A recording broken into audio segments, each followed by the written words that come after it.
Hey, welcome everyone. We're live. Mike Crawford, young COVID, young jerks. I'm back from COVID, kind of. Still feeling it. Still blowing my nose. Still coughing. I just let out a nice cough right before we got on the air. I think the guys heard it. I may be hitting mute a lot tonight. I apologize if you hear me sniffling, whatnot. I'm feeling a little better, though. I got to admit. We got a show tonight. Show tomorrow night, show at 7 p.m. tomorrow night. Make sure you check that out. Kathleen Howley. We're going to be talking about the Canton police audit, the Canton police audit. She's a member of the Canton police audit, the board. She's going to be talking all about that tomorrow night with us at 7 p.m. Tonight, we got some great guests, too. Next week, we got some great guests. Looks like I'm going to have a candidate for district attorney on next week. I think it's Wednesday now. I'm going to check the schedule, but I believe that's booked for Wednesday night. So we're back. There's going to be a bunch of big shows. I'm trying to pace myself. Right before I got sick, I was telling everyone for like a month that I needed a break. I was going to take a break. I was going to take a week off, but I never did. And then I got sick and I had to take the break. So it's good to be back. I missed all of you. I hope you missed me. I want to thank everyone who's been sending wishes and offering support.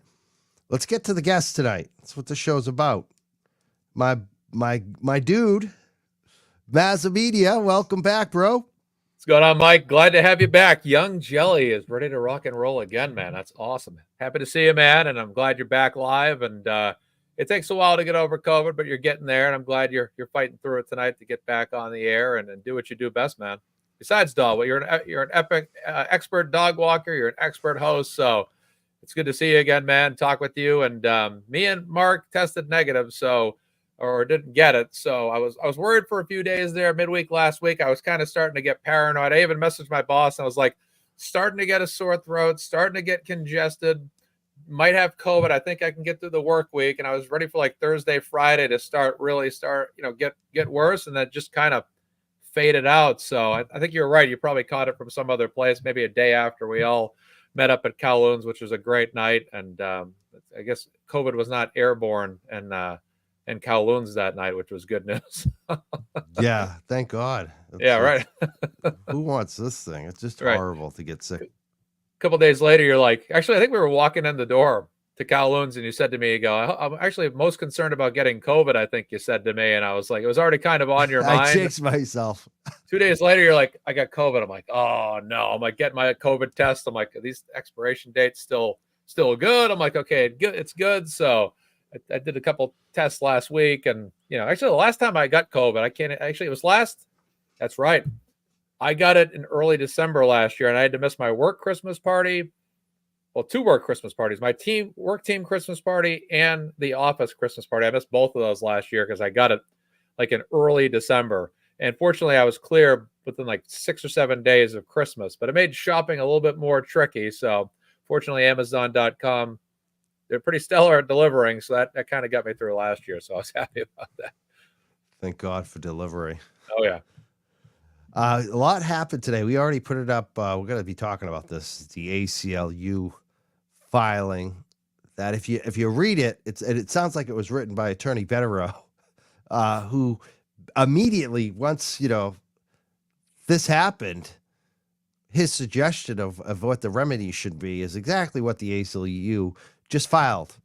So it's pretty amazing to see that Betterow, it's like he knows what he's doing. This criminal law thing, it's like Betterow actually knows what he's doing, right? Right?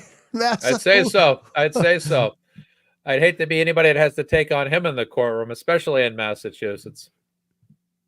Or even on social media, like the idiot in the attic. It's right. Like, dude. Oh, yeah. Betterow right again, idiot in the attic, not right. Yeah. Oh, my goodness. It's crazy. We're going to talk about that. Awesome. We got a special guest here, though, too. We got to get to him. Yeah. Bryon.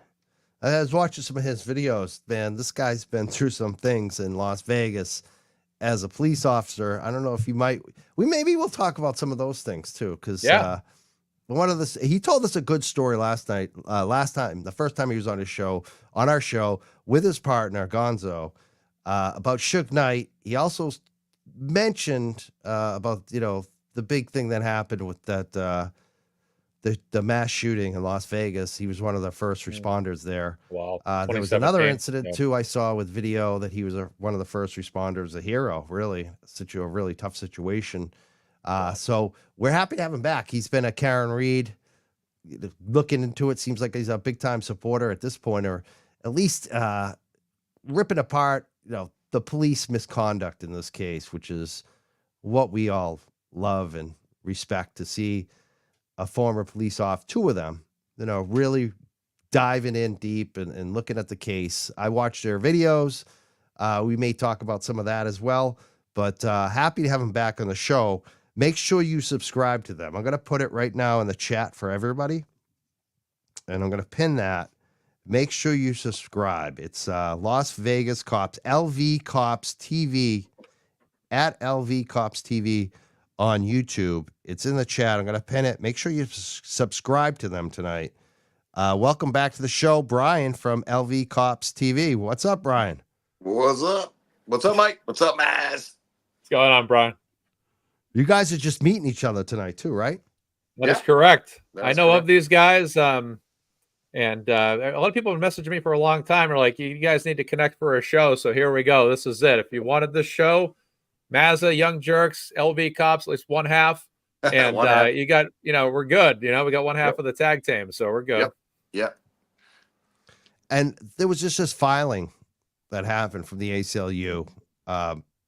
It's not surprising, I don't think, what they wrote, but the fact that they did file this is very good, I think, for Karen Reed in her SJC appeal that's about to be heard. It's November. It's just next, like a couple of weeks from now, I believe, is when November it's going to be 6th. heard before the Supreme Judicial Court. We're going to get the broadcast. It's going to be on YouTube, which is awesome.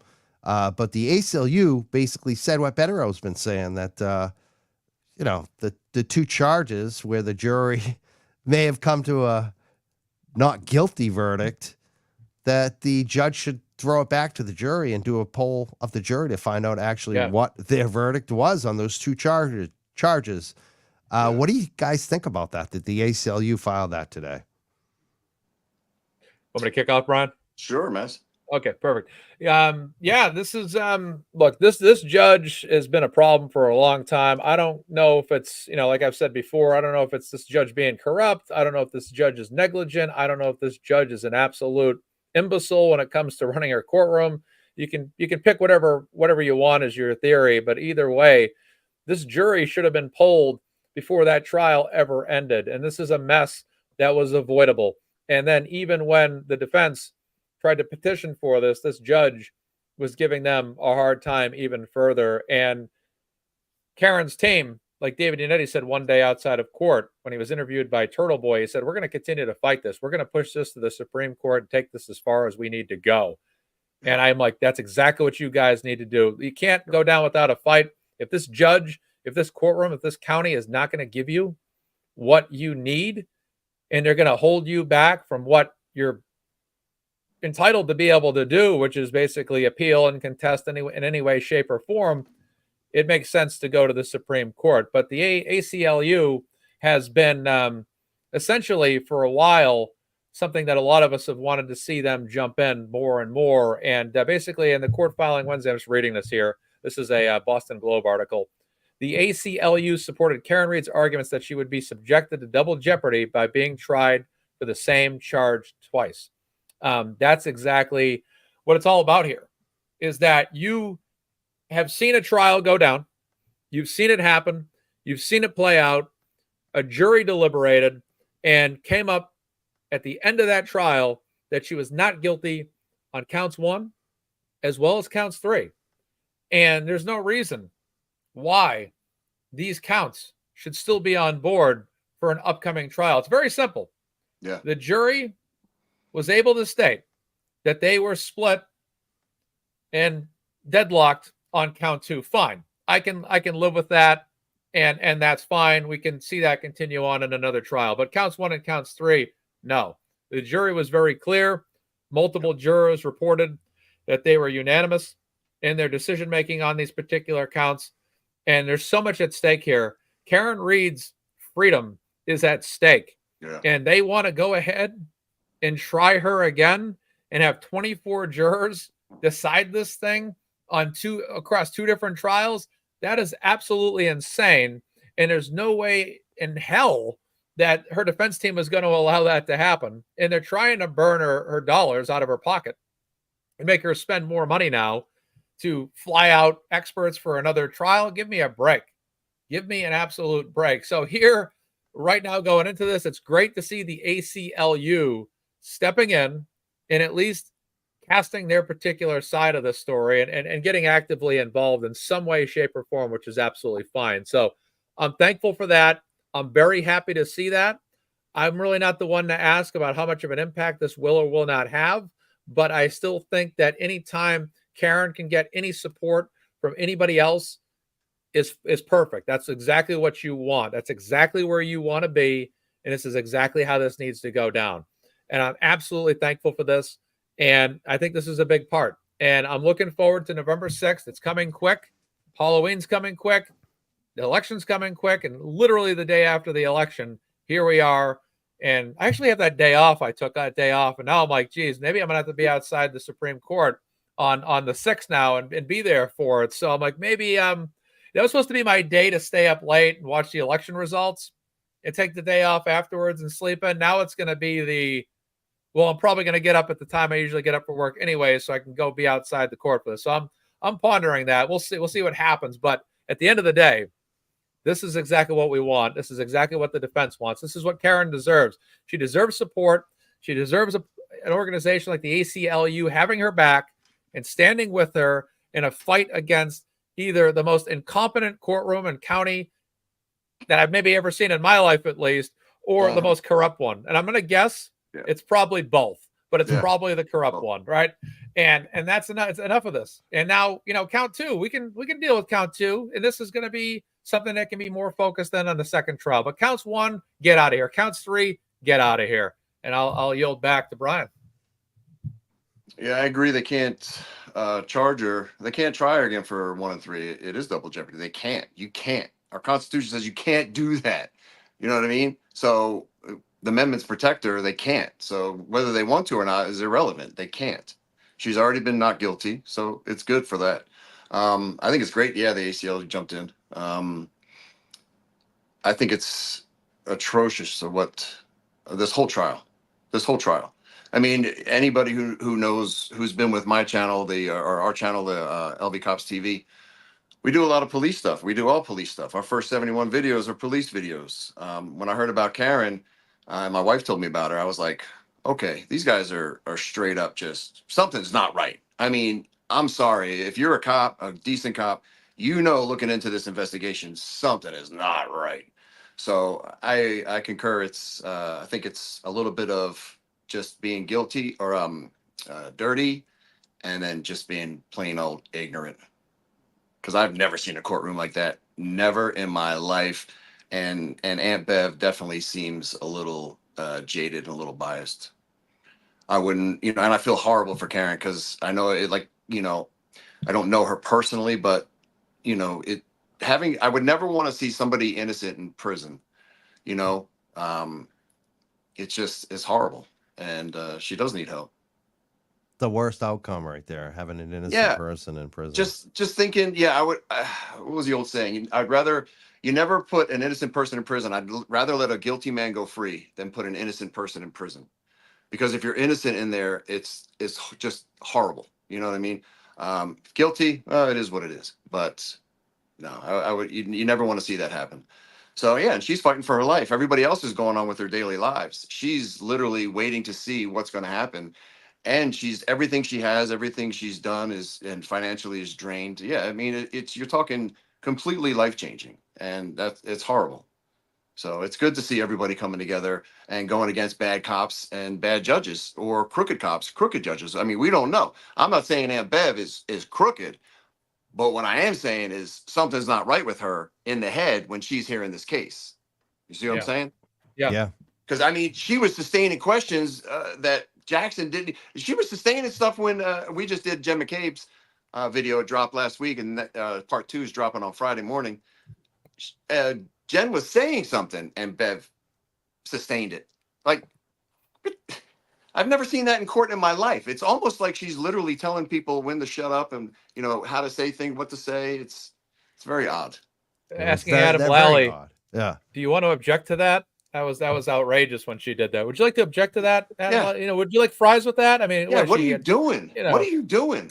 So she's leading the dance. She's leading everybody right in the direction that she needs to go. And I we have a couple of people that are like, no, Karen's 100% guilty, blah, blah, blah. And I'm thinking to myself, what are you watching? Sure. Yeah. What are you watching? Because Sure. anybody with half a brain and any cop that's like, oh no, she did it. Like, dude, the evidence doesn't lie. And even when they retry her, and I've said this a bunch of times, evidence doesn't change, right? Everything that they've said in that courtroom is not going to change. They've already took their oath. They've already said, they already got sworn in, right? So they already have their testimony. They can't change that now for the new trial. All the evidence they brought in has to stay. So I don't understand the whole, they're getting a new lawyer, a high priced lawyer. I don't care if you pay them 20 million or $2. Mm-hmm. Evidence doesn't change. That's right.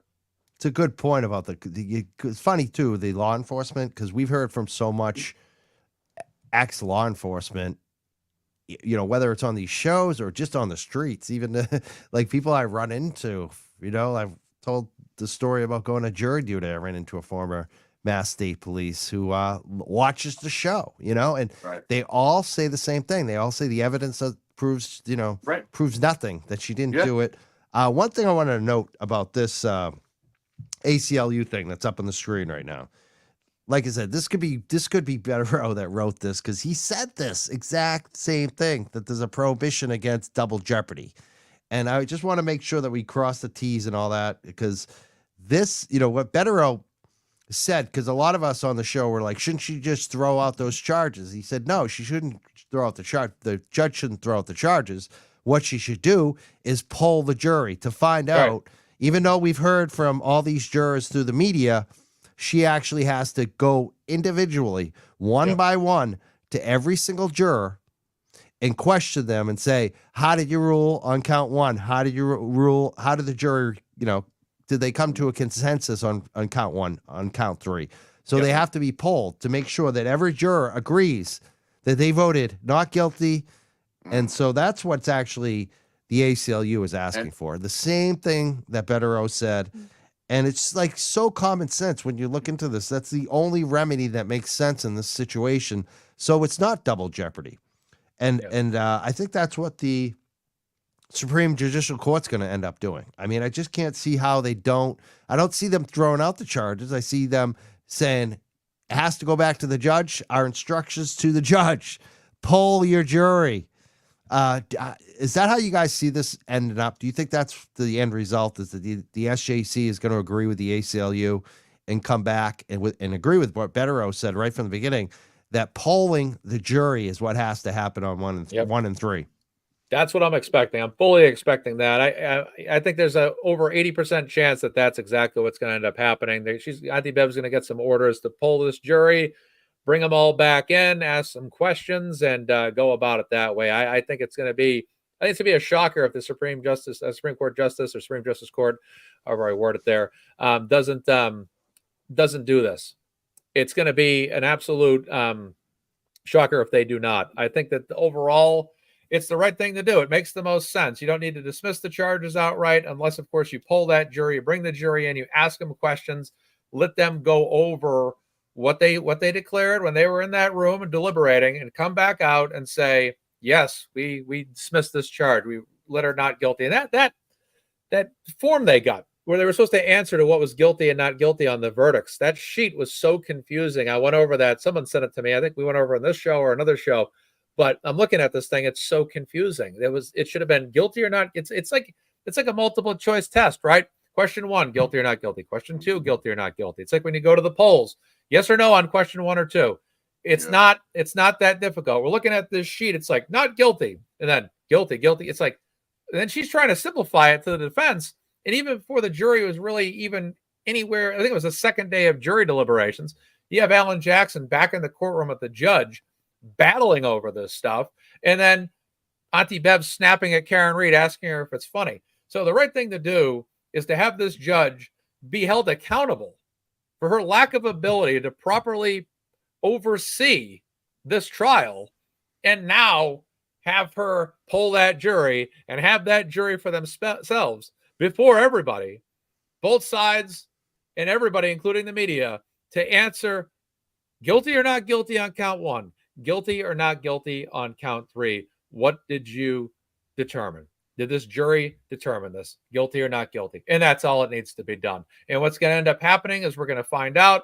It's just as consistent as we've heard through Aiden and his particular polls, as his particular interviews with jurors, that it's going to come out very consistent, and I expect that that'll be good. But I expect that the Supreme Court will come out and order Auntie Bev and tell her, you get that jury back in that courtroom of yours, Auntie Bev, okay? You get back in there and you pull them. And this is great now, because now this gives Karen Reed's defense an opportunity to have a higher power in law oversee this thing. And if Auntie Bev doesn't give a fair, a fair polling of the jurors before everybody, then guess what? They can go back to the Supreme Court again and say, she didn't give us what we needed. She didn't give us what she was That's ordered when they toss to the do. charge. That's when the SJC would, I think, toss the charges if That's she right. didn't do that. Yeah. Yeah, that's a great point.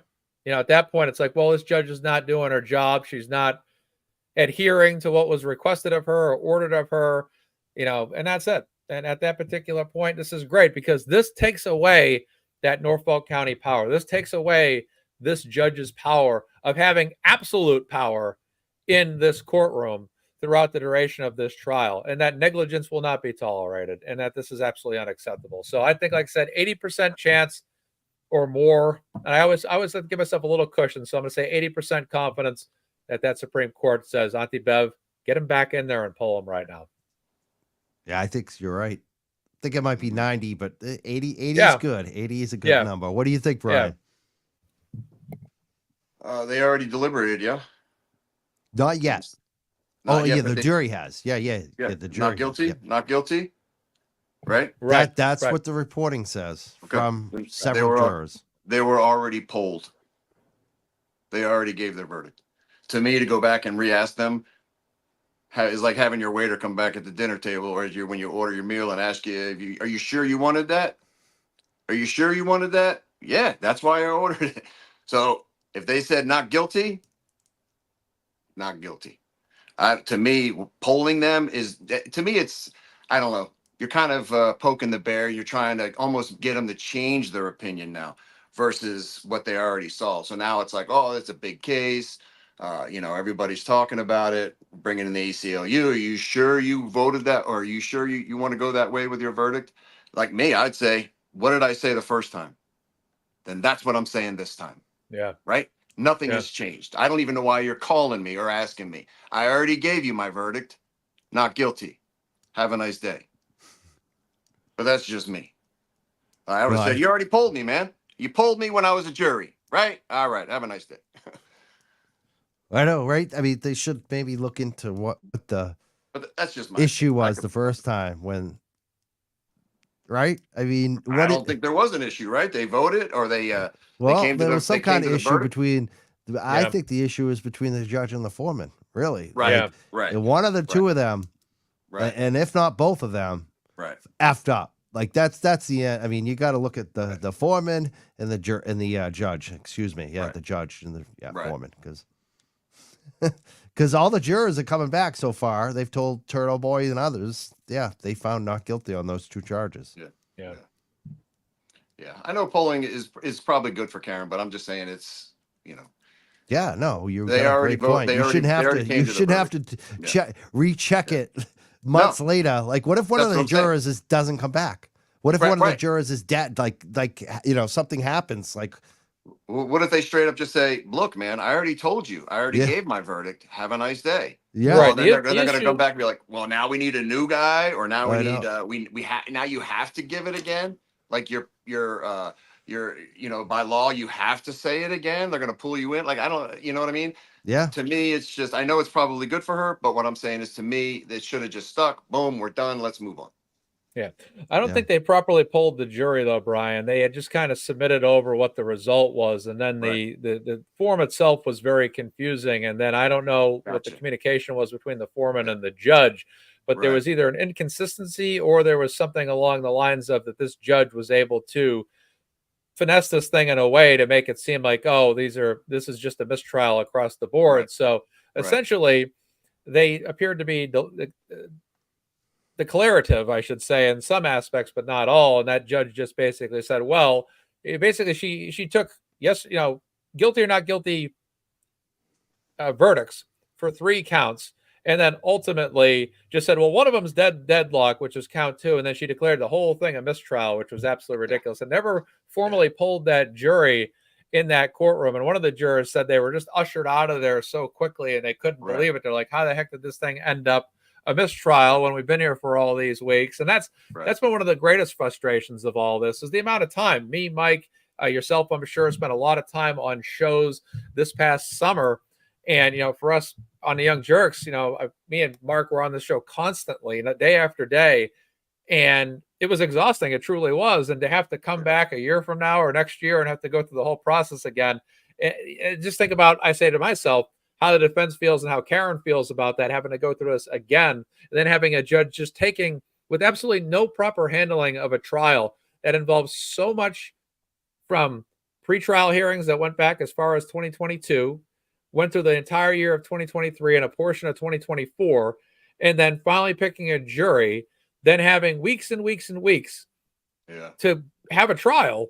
And then at the end of it, just throw the whole thing around like it's, oh, well, you mean to tell me that verdicts 1 and 3, counts 1 and 3, the verdicts were not clear on that? You're just gonna say, oh, well, count 2, they were deadlocked, they were indecisive on. So let's just throw out the whole thing and declare it a mistrial. And that's the point of argument that I think is why it's so important to poll the jury, is because basically at the end of it, you're not going to sit here, the Norfolk County and this judge, and tell us that this thing needs to go to another trial and then not poll the jury and not do the job thoroughly as it should have been done the first time. Should have been done the first time. Right, exactly. And that's the issue too that I have, and we all have, is that this, how can you let this continue? And that's why it's so important that Karen's defense team has made all the right moves, go to the Supreme Court. The ACLU is also jumping in on this thing now in support, which is great.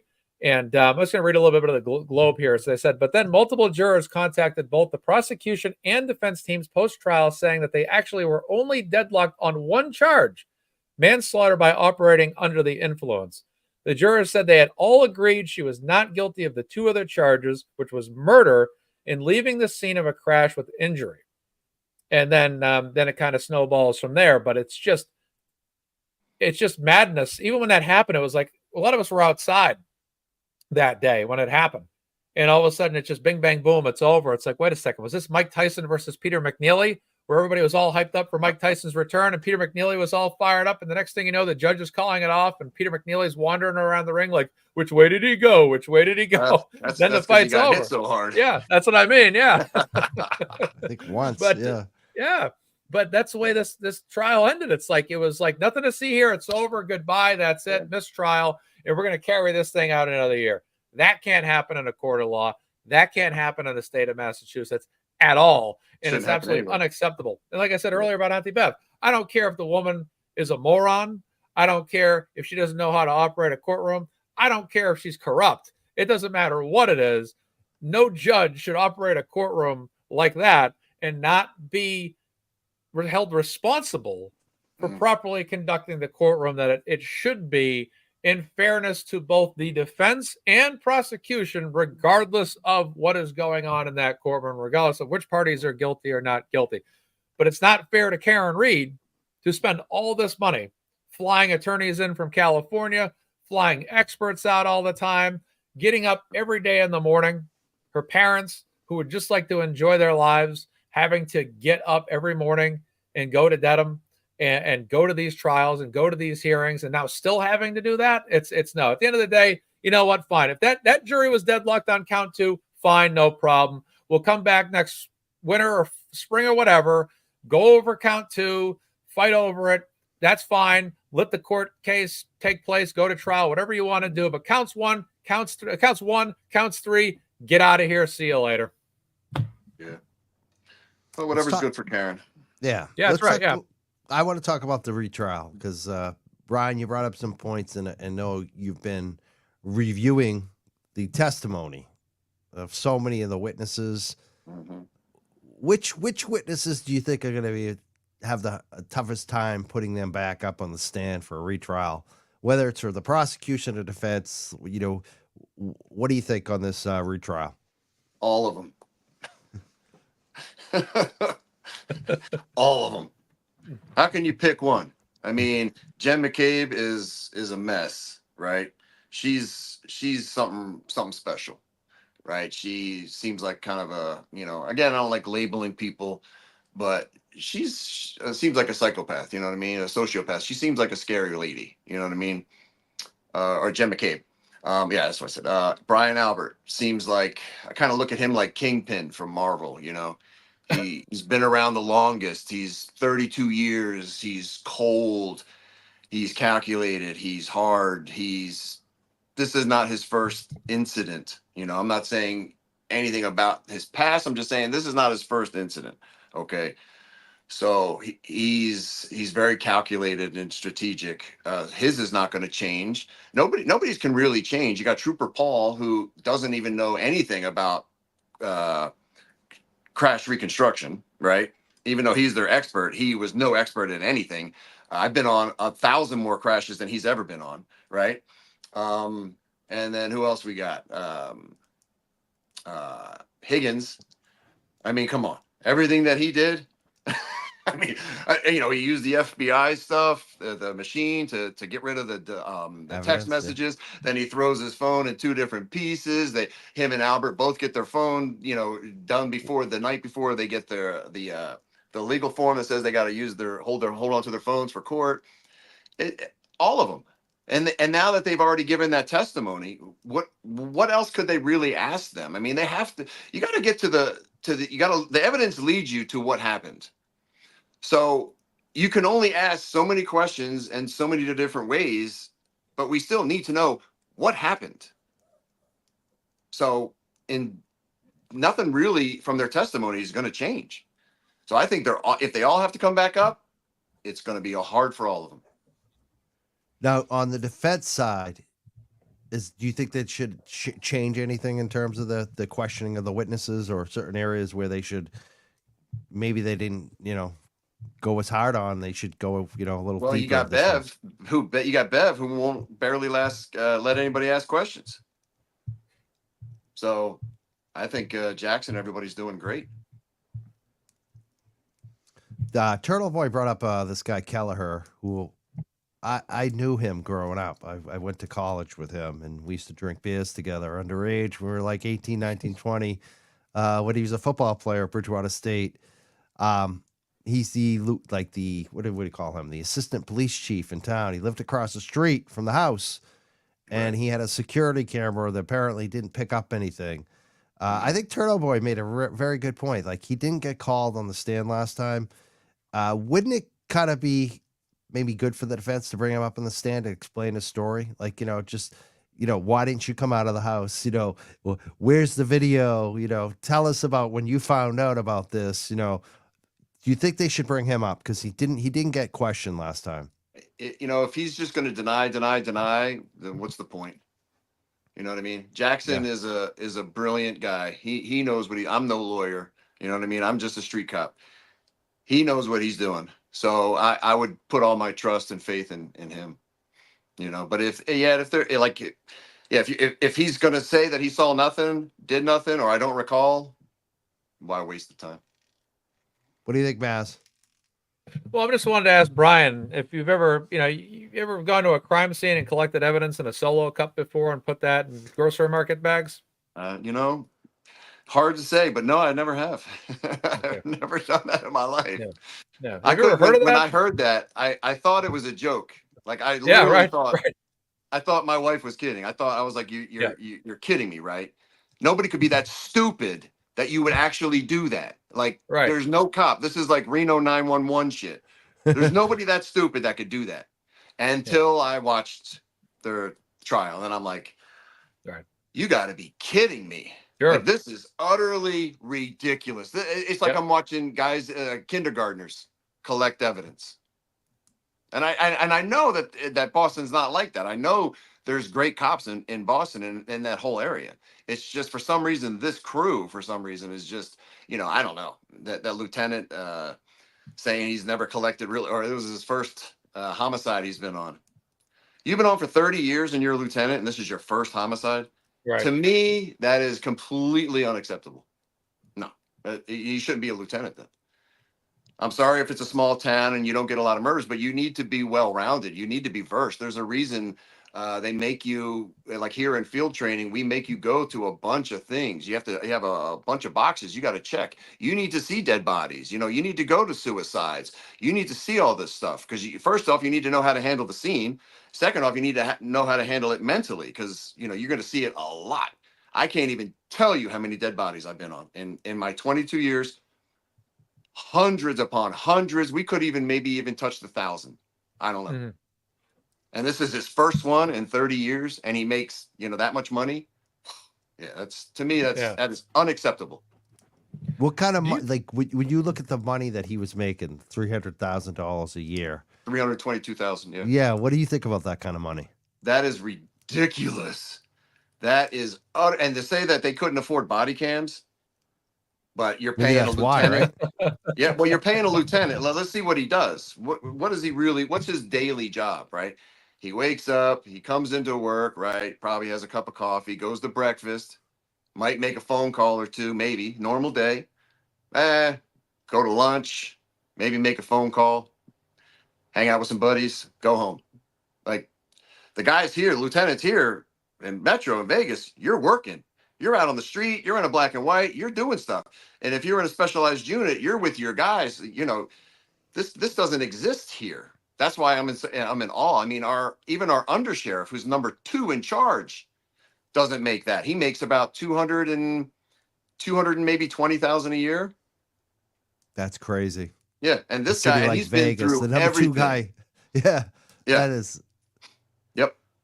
Yeah. So, and he's making more than anybody in Vegas except the sheriff. Our sheriff makes $400,000 a year. That's salary. Wow. So, would your advice be to the town maybe cut back on the salaries and invest in body cams? Absolutely. Absolutely. There's no man is worth that much money. I mean, he's making more money than I think. I saw this one guy, this special. He's making more money. They're all the people back there are making more money than the vice president of the United States, most of the high up generals, more than some CEOs for some companies, and they're just cops. That's unbelievable. Hey, good for them.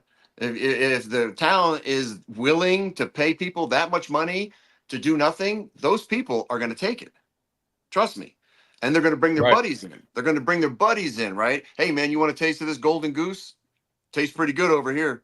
You know what I mean? Come on in. I'll make you a sergeant, and you'll get 150, 200,000 a year. We don't do anything, right? That sounds like a pretty easy job, right? So for them, they're like, yeah, we'll take it if you're willing to give it.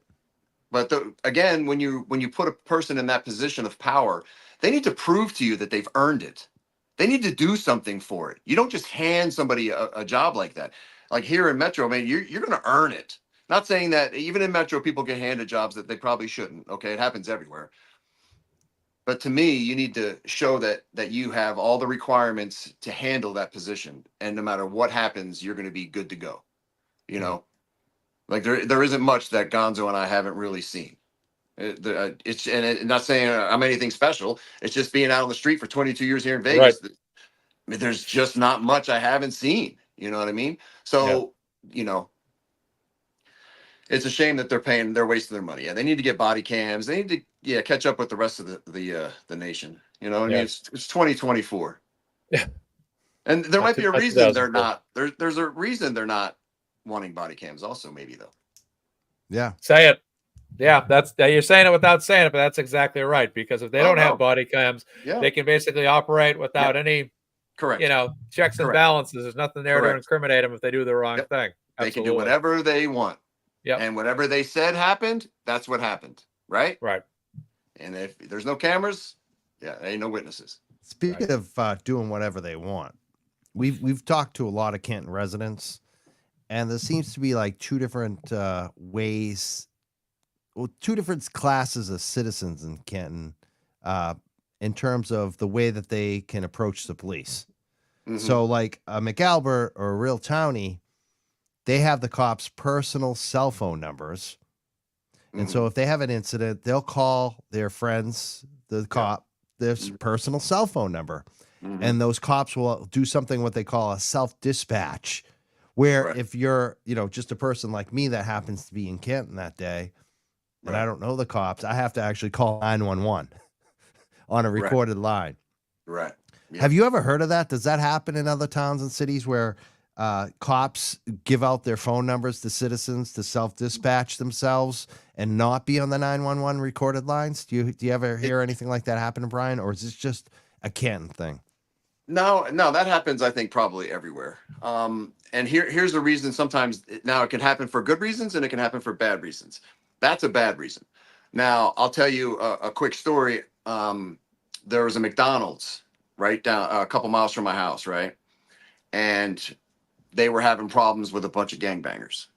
So every time they would come in and cause a problem, they would call 911. By the time I got the call, you're talking like, 5 minutes. By the time I get there, 10, 15 minutes, right? The kids leave, right? So here's what I did. I gave them my cell number, right? The manager. I said, call me when they're here causing a problem. So he would call me, and then what I would do is say, all right, I'm on my way. I'd hang up, but then I get on the radio, right? The tell 'em. police radio, and say, hey, this is 3 Ocean 44. Can you show me out at a 416B at the McDonald's at this location? So she'll generate a call. So now it's in CAD, our computer system. So now everybody in the whole city knows I'm at that McDonald's. And then I'll say over the air, because everything's recorded, hey, these guys are causing a problem. Send me another unit as well. So Perfect. that's a good thing, because now I'm already on my way, and so I just cut about 2 to 4 minutes. You see what I'm saying? Yep. So that's the reason I would do it. But it's generally like a friends and family type thing. Yeah, usually. And listen, I've had friends, call me, hey, I'm having this, and honestly, I'll give them advice, but anything else, call 911. I don't get involved. I can't get involved. I mean, now I can, but when you're a cop, you can't get involved in that stuff. That's the fastest way you'll get in trouble or get fired is off-duty stuff. So they always tell you, just be a good witness. So if somebody calls me and says, hey, I'm having a problem, I don't know, my husband's beating on me over here at this place, you know what? Call 911. Yep. Sorry. And in Vegas, everyone has body cams. Everybody. Yeah. Yeah. All the detectives wear them. Even SWAT has to wear them. Everybody wears body cams. If you have interaction with the public, like certain detectives, even I don't know if homicide has, but The most rank people and out on the file. street. Yeah. Yeah. Interesting. We got some other questions tonight too on the Karen Reed stuff. You have something, Mazza? You have any questions for Brian right now? I do. So, Brian, let me ask you, if you're in a crime scene investigation or you respond to a crime that's metro related, for example, and the state police decide to intervene or the feds decide to intervene and they want to take, let's say a vehicle was involved and a vehicle was a, object involved in the crime, and now it's gone to the state police level or the federal level, your local department or your city-based department wouldn't actually take custody of the vehicle back to one of their precincts or police department locations, would they? It depends. If the vehicle was used in the commission of a crime and there's evidence in it, yeah, we will seize it. We will take it. Yeah, we'll take it back to the CSI lab. Even if the state police overtake the crime scene? Well, here at Metro, no one's taken over ours. Okay, got it. Yeah, because we don't have state police here. Metro, right. we're the biggest. We're You're the top biggest dog. in Nevada. Yeah, we're the top dog in Nevada. So we usually go at other places and help them. So yeah, for us, it's a little bit different than back east. Yeah, we're big. So no, if we're going to take it, if it's used in a commission of a crime and it's got evidence and they need to test it, yeah, we'll take it back to our CSI lab, and then there, no one's going to touch it. Now, What if if the the feds came, Oh, there we if go. the Okay. feds came in and said, "Hey, we need this car," then they would sign off, saying, "Hey, they're taking the vehicle, right?" Okay. And then a chain of custody. So then we would have what we did to the vehicle, blah blah blah, CSI, and then chain of custody, FBI, and then they would take it to wherever they're going to do. Okay, that makes perfect sense to me. So it's different out there, but essentially we can compare Canton to the state police here as basically the equivalent of Metro in Vegas to the FBI Yeah. Yep. out there, essentially. So basically, Correct. like you just said, if it's something that's taken out of your authority, and the feds are now taking over this crime scene or whatever, then they're Mhm. not gonna you're not gonna say, hey, to the FBI, hey, bring this vehicle over to our local department. You guys can just bring your agents over here and conduct an investigation and leave the vehicle overnight for several days, right? It would be something that would be practical, right? No, it would be in our CSI lab, locked up, probably Okay. inside a building. Okay. And I get, depending, we would probably let the FBI decide what they want to do. They might say, "Hey, you guys all have great equipment, the same as us. Maybe we'll do the same stuff right here with you guys, or maybe we'll take it." Really depends up to them. Okay. But Do you think it's abnormal that the Massachusetts State Police, which has numerous locations that they could store a vehicle, and them hauling a vehicle probably 45 minutes to an hour north with snow on the ground at a pretty heavy level back to Canton? Would you think would that stand out to you as abnormal? Yeah, Yeah, after yeah, Canton recused themselves yeah, because they said they had a conflict. yeah. No, I would think that's a little odd. Yeah, Okay. that's All right. odd. Yeah. Especially when it's 5 minutes down the road versus 45 in the Right. snow. In the That's snow, right. I'd be like, no, take it to the Right. closest one. There's a reason Right. they took it to that one. That's Remember, right. everything they did was for a reason. That's exactly right. Everything was strategic for a reason Yep. to Yep. move. Yeah, Absolutely. this is chess for them. Yep, exactly. Because Canton was home base for them, where they knew Yep, all the people on the inside yep, were there. But if they had yep, taken it to the state police yep. location or state police barracks somewhere, somebody would have started asking questions. And the only place that Correct.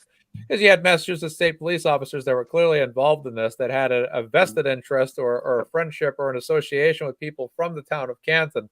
And the Yep. only place to take that vehicle would have been to um, Yep. Canton. Do you Yep. find it abnormal that every single video of that vehicle, after it's towed away, doesn't show the rear taillight in any way, shape, or form on Yeah. camera? Yeah, there's a lot of stuff weird. And Yeah, with that whole scene, the whole car, the whole 46 pieces, yeah, they didn't find any that night, but they found some weeks later. It's just, I mean, come on, man. yeah. Red pieces in the snow is going to stand out. You're going to tell That's me right. it's weeks later, and I mean, and then they're so small, like and I've been on. I can't even tell you how many accident scenes. I mean, when those brake lights break apart, or when they're hit with something on impact, they'll crack and they break off in usually like 2 to 6 pieces, right? Not 46 teeny little pieces. I don't think I've ever seen that unless you're doing like 100 miles an hour head on and Right, everything just Hot obliterates. rod. You know what I mean? right. But at 24 miles an hour, there's no human way Yeah, that happened. I'm Yeah, sorry. yeah. The that's physics what will kills not me. allow that Mm. to break into 46 individual pieces. I'm Yeah, sorry. that's right. Yeah, no. I mean, this is when I used to work for the union, they would give us these goggles in the shop, safety. They call them Right. safety Of course, safety goggles. Yeah. goggles. Yeah, safety And it's the goggles. same thing that the taillight's made out of, polycarbonate. Yeah, There's a reason why they put those on as the safety glasses because it correct. doesn't The do impact that. is good, right? They don't splinter out into teeny little pieces and shards. They'll like hit you in the eyes. You're usually big pieces, Yeah. big Right, fragments. right. So yeah, that whole thing is just, I don't it just being jaded how I am, just because I was a cop for so long, and then seeing their testimony, seeing the evidence. There's nothing in this thing that I like. Yeah, Now Nothing. let's talk about more because they're trying to now bring in this new tech stream expert that's going to analyze the stuff that's already been analyzed. He's asking, like, we need another extraction from our entertainment center, even though apparently the prosecution has everything. What do you think about that whole thing that they're now What like do they want to hired a new extract? expert on this? And To extract what? They already got all the text messages and phone calls. Everything that's related to this is that is good is already out. Yeah, they're What saying that they need another extraction from the Info Entertainment Center that they already got with a new info expert who claims that he thinks there's more that they didn't get. more as into help Karen or more as into hurt Karen? Hurt Karen. Yeah, the prosecution. No, I don't believe that. Unless they made up evidence. I don't know. I'd have a hard time believing that. Because it is what it is. What we see, right? Guy, Officer O'Keefe front yard, car, he's beat up. The evidence that we all have, right? That we've all heard. You're gonna tell me you're gonna pull something from an entertainment center that's gonna all of a sudden make her look bad? No. No. No. It's funny because this guy Kevin, we call we have a few nicknames for him. One of them's the idiot in the attic, which I like that one the best. The idiot in the attic. He just goes on and on and on. The carrot is so that we're all afraid to acknowledge the. It's like it's fantasy. I just don't know how he can To come acknowledge back what? with this crap after all this months. What's he saying? Karen did it? Oh yeah. No. Okay. Yeah. Well, again, you can't change people's minds. And He I've can't learned change that. our minds with his.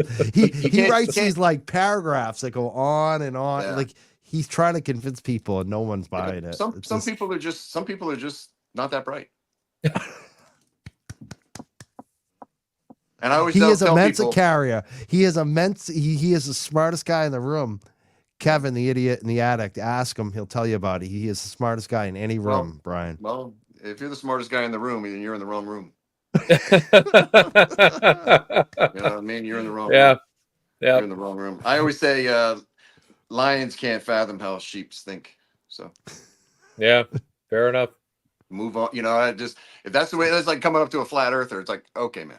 We you know what we do? We Can't laugh. even have a conversation. We're not we even have going to a lo- converse. yeah. Yeah, you know what I mean? Yeah, he's been begging to come on my show for like how long now, Mass? Long time. He tried to go on the Glare show, and the Glare put it to a poll, and everyone's like, no. And the No. Glare was like, nah, not happening. We Wow. just he's not allowed. Tell him to watch Dr. Wolf. When we did the Dr. Wolf video, and you want to talk about a sharp man. That dude he's on top of his game, right? He's a brilliant guy. Everything he said, I mean, how are you going to argue that? They tested everything. They tested everything in every way they could, right? This is what Kevin's. I'll tell you what Kevin says. Dr. Wolf is very qualified, but why didn't he ask for the infotainment center? They didn't get. He says they didn't get everything. Well, what's this guy's name? Kevin. Kevin needs a therapist. Yes. You were right on the mark. Yeah, we agree. He We really does agree. need a therapist. He does.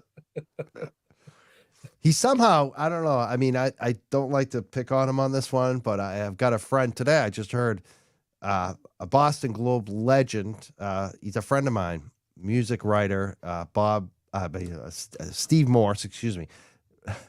He just announced he's got metastatic stage 4 lung cancer, which is not good. And I'm gonna, it's a tough message to get on Facebook today. We keep seeing all our friends, unfortunately. Kevin actually had metastatic cancer too, stage 4 lung cancer, like 4 years ago or something, and he's still going. I don't know, just good. Yeah, but cancer sucks. Yeah, it does suck. But somehow Kevin beat the odds. I don't know. Nobody else does, but Kevin did. My father-in-law had cancer. He had mouth cancer under his teeth, bad. And he got chemo for a long time, and he beat it. I think it's just about 10 years now he's been cancer-free. So people do beat it. It sucked. Treatments are getting better too, no doubt about it. I had cancer. I got lucky, very lucky. There you go. See, yeah. But I got it early, so yeah, I think that's the key, right? Is early detection and then get a hold of it and kill it. Yeah, but some people you don't know. Sometimes it's too late. it's a brutal diagnosis to get, unfortunately. We get this question here from Glamour Sue, she says, do sexual assault SA detectives wear body cams when interviewing minors, sensitive witnesses? No, No. no. What they'll do is they'll audio tape it, record it. Yeah. Yeah, usually with minors, they won't videotape. I mean, it depends if they're using an interrogation room, which all of ours do have cameras. It's kind of up to the detective and the parents, but in Vegas, we always audio tape every interview. So we'll definitely do that. Yeah. Question here. Chain of custody, what is that? We don't know that term here. Love Bryon and Gonzo. Love Vegas. Okay. Chain of custody is basically you're signing off that somebody else is now responsible for this, and you're not. Like if Mike hands me some evidence, Mike, say he's a cop, he hands me evidence, and he's like, "Hey, Bryon, you're taking this, right?" Yep. He's going to sign, and I'm going to sign. Now it's in my custody. Mike is now free and clear. Anything that happens to this evidence is on me. Yeah, you put the 100%. date You and put the time that date, happened to the her. date, the time, your print your name and your signature, Exactly. right? So we know, and there's usually witnesses. So boom, everybody's clear on it. And now I'm taking it. So that's called a chain of custody. So sometimes you'll have CSI bring it. Sometimes the CSI will hand it off to the ME, the medical examiner, or a doctor. And then the doctor might hand it off to an SA detective. So yeah, you need to have a chain of custody. So now everybody knows who's touched that evidence. So if there's something wrong with it, right? And now if you think there's something wrong with it or it's been tampered with, then you don't take it. I Let's wouldn't talk like if about the Mike tampering. I want to go like like this is a perfect where I want to go anyway. So this is perfect All right. because the mirror video, the Bukaki, Bukanek, whatever you want to call him, you can, yep. and it's in front of him on the stand. Should the defense be asking, like making that a big deal in the retrial? Should they be asking for like a chain of custody? Like who manipulated that? Do you think it Right. was manipulated? What's your thing on this the mirrored video that was put into play? You're talking the brown bag? No, the video of the car that was Oh, that was mirrored, tampered with. yeah, it was inverted. Yes. Yes. Um I, I don't know because he was saying that he didn't. Did he know it? I think he knew it was inverted, but he never actually came forward with that information, right? See, I'm unclear on it. Like Yeah, I know. I've read so much on this case, and and every time I say something on it, I'm usually wrong because I Right. know in Jen McCabe's video, I was researching this, and then I found out that only Jen said those words or heard those words, but then now people are telling me no, the first responder heard it, and I'm like, ugh. So, Yeah. um, how do I feel about it? I don't, as long as it got corrected, that's all that matters. Do you think the What- defense though should kind of make that a big like? I feel like they should make a big deal about that. Like you try to pass off Well, fraudulent did. information to make it look. He- So we want to know: did you do that on purpose? Who had Right. what's the chain of custody for? Who pulled that video? When the video Yeah. was pulled, was it normal and then you inverted it? Like, do Yeah. you think they should go into that or not? I would have looked into that. Absolutely. Yeah. I mean, on the defense, yeah, I would have wanted to find out who inverted it. Or does this video, because the camera's not going to record that way. I mean, can it? It can't, right? It's I mean, possible, I guess, but I Does don't know if it's likely. like I don't know cameras that well, so I'm no expert on them. But yeah, I would want to know how it got inverted and who inverted it Yeah. and why did you invert it and when did you invert it. So yeah, I would have some questions for that. Yeah, but then again, we don't know because Aunt Bev might have been like, "Nah, you ain't asking that. Nope, nope, you ain't asking." Remember, because they go to sidebar. Hey, I'm gonna ask this, this, and this. Nope, nope. So Yeah, I think that's a problem in Bev's court. but- Don't you think yep. that? Yeah. yeah, I think there's there's a million little problems with this whole case. Couple What do you big ones. Yeah, with the same judge, the same defense team, new prosecutor. What do you expect? If let's say 1 and 3 get tossed out, and it's just on number 2.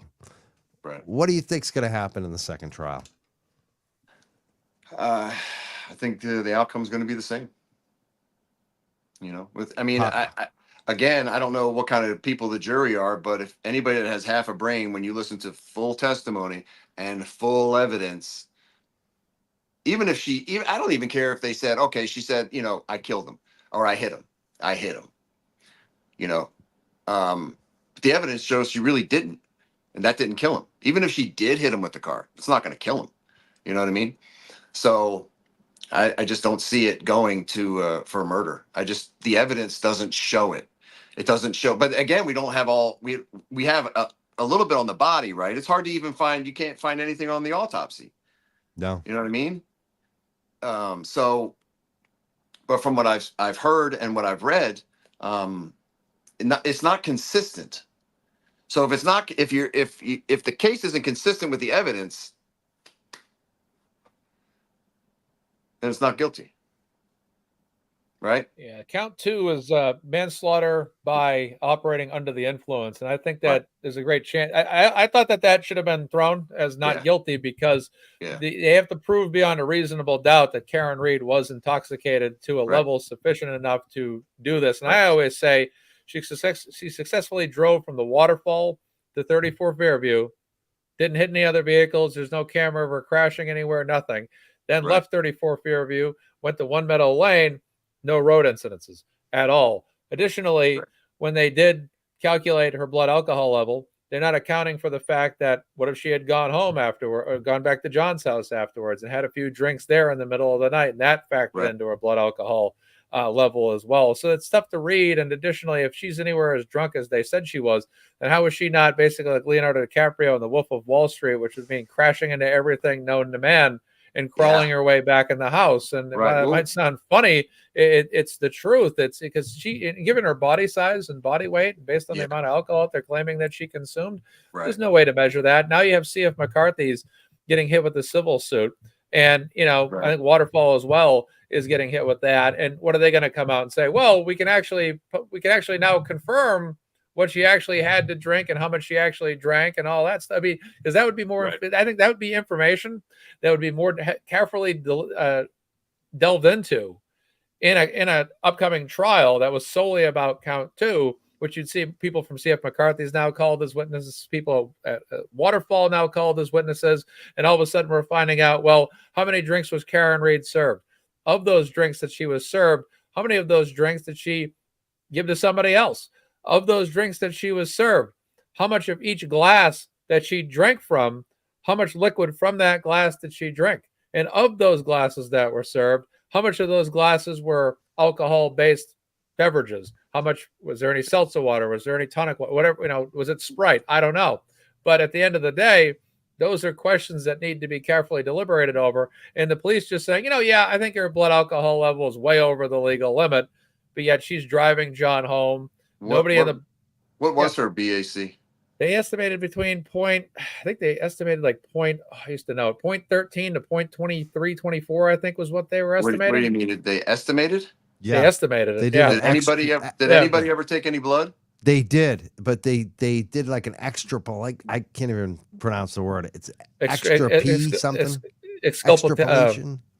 Exculpatory? Exculpatory, no, it's almost like exculpatory. Yeah, something like that. It's extrapolation. Extrapolation? I don't know. Yeah, that's it. That's the word. Extrapolation. That's it. Okay. Say it again. Okay. Extrapolation. Extrapolation. Yeah. And extrapolated. Yeah. What did they say it was? 0.13 plus. I mean, they estimated up 0.13 up to like point. So they did do her blood. Right. And they estimated it back to what they think it would have been, but they didn't have anything concrete to suggest what she would have been at that time, other than estimating it based on whatever her level was at the time they did those blood tests. And we don't know if they manipulated that data either when they We don't know how long was it when they did the blood test? Do we know? It couldn't have been until she got to the hospital, which is like the next day. So yeah. Okay. Yeah, because I mean, to me, the only thing you really have to go by is her blood alcohol content. I mean, everything. I mean, you're going to bring in the waterfall. How many drinks did she have? Who gives a shit? Yeah, that's what I'm saying. This is what her blood alcohol I think the biggest thing for her innocence on this is that nobody else, none of the other cops thought she deserved, if they thought she was drunk, they would have been like breathalyzer. Yeah. None of them said, and all the people, even like the McAlberts, all said, no, she seemed fine. none of them said she seemed drunk. It's like nobody thought she was drunk. Like when you're drunk, people know it. People notice it. Especially cops, especially at a crime scene where there's a dead body of a Boston police officer. The cops are all going, "Gee, did she do it? Is she shit faced?" Like that's the first thing they're gonna smell it. You could smell the booze. You literally cannot hide it. Even if you're not even drunk anymore, even if you're hungover, like the next day, it just comes out of your pores. Right. So now, as you know, Bryon, I'm sure that you've seen many drunk drivers in your career, and I'm sure you've had them walk the line. And when they can't walk the line going straight, that you know they're clearly drunk. I think we can all agree on that. Now, we all know it's if you're going to drive your vehicle into somebody, I'm sure most people would agree that it's easier to drive head on into someone to hit them than drive in reverse and hit them. Right. So now they're trying to claim that she was, however, drunk, and now she was able to drive in reverse and hit him with expert precision at 24 miles an hour. It doesn't make sense. It's such a far-fetched story. It's unbelievable. Yeah. And the evidence shows that even if she did hit him, it wouldn't have killed him. Right. Nope. Correct.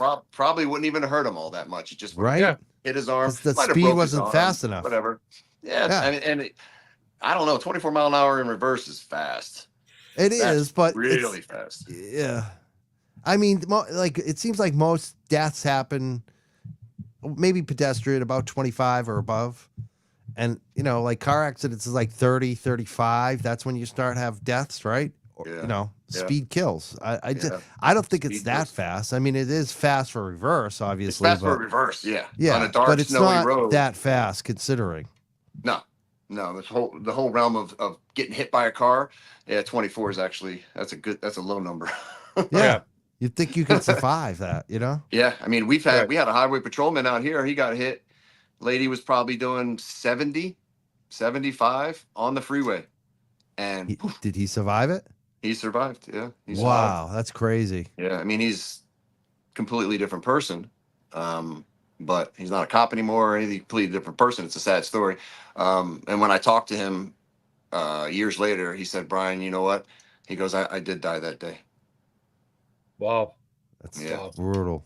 Yeah. I mean, that's going to be one of the biggest dangers for police officers, which is very interesting because it comes into play in this case, too. I mean, we're finding out the jury foreman, we found out much more information about him recently. And one of the things that we found out is that he was ex-law enforcement.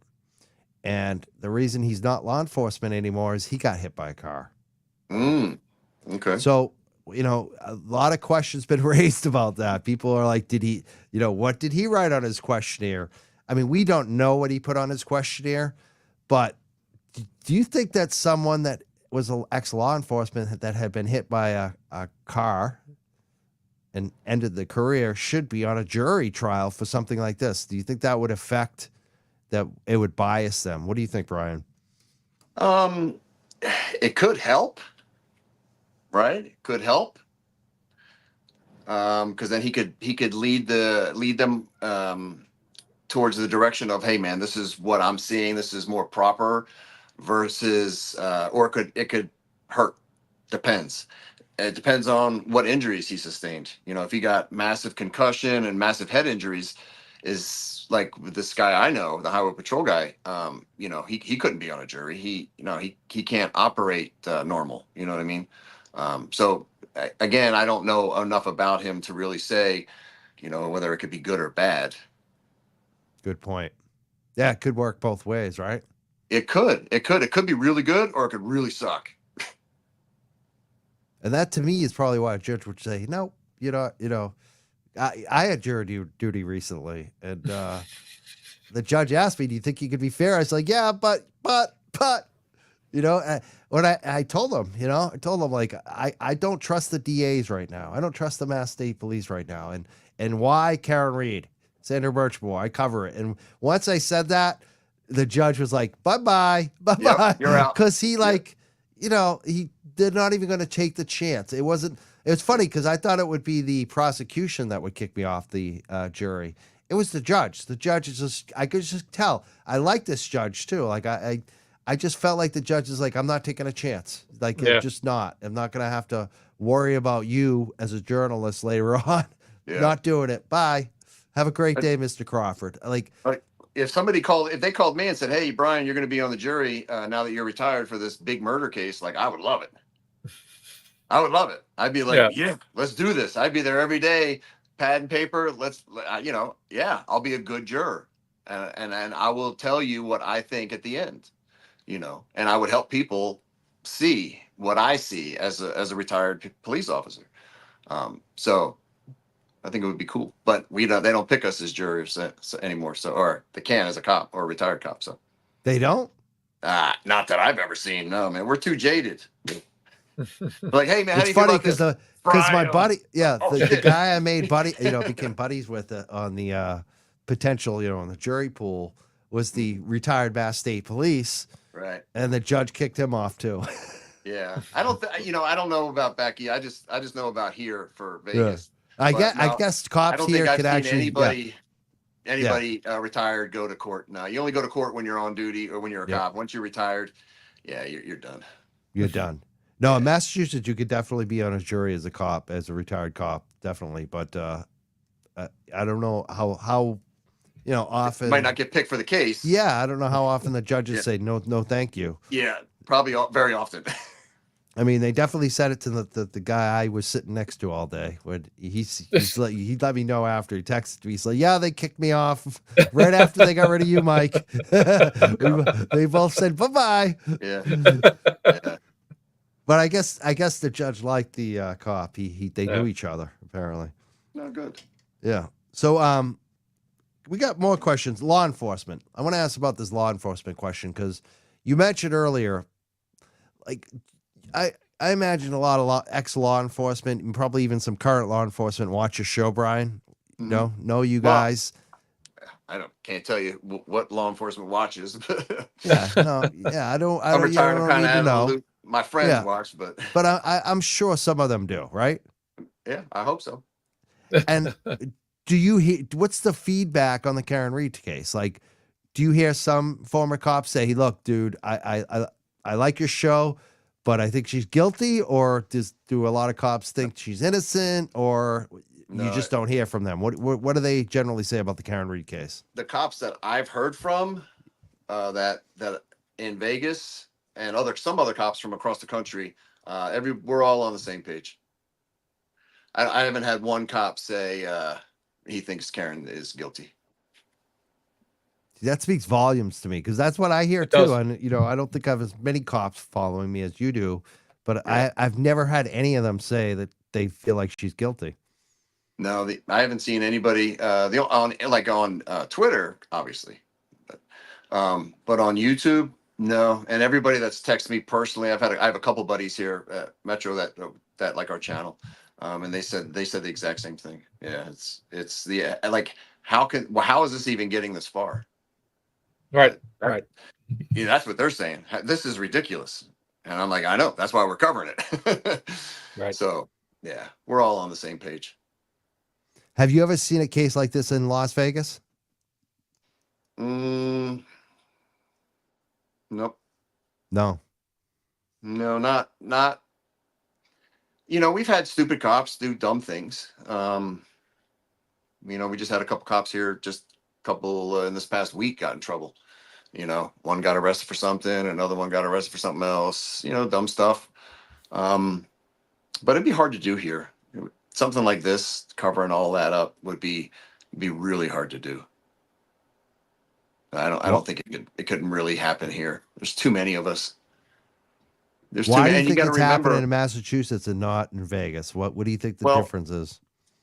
When you have a small town, right, and then you only have 40 cops, it's a lot easier for them to do the dirty work and slowly kind of get everybody involved, right? Versus out here where there's 5,000 to 8,000, and when we show up in force, especially on a big call like on Officer O'Keefe, there's too many people showing up. You can't keep that quiet.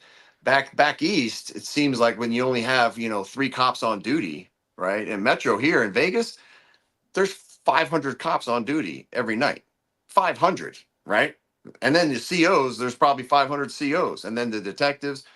if you got 3 guys on duty for your entire little area and this happens, they're not worrying about everybody showing up, right? They can control the narrative. And that's not just with Officer O'Keefe, that's with anything, right? So it's a lot easier for them to contain it and control it because there's not as much people. And then you break it down to whether it's a small town where they all grew up with each other, right?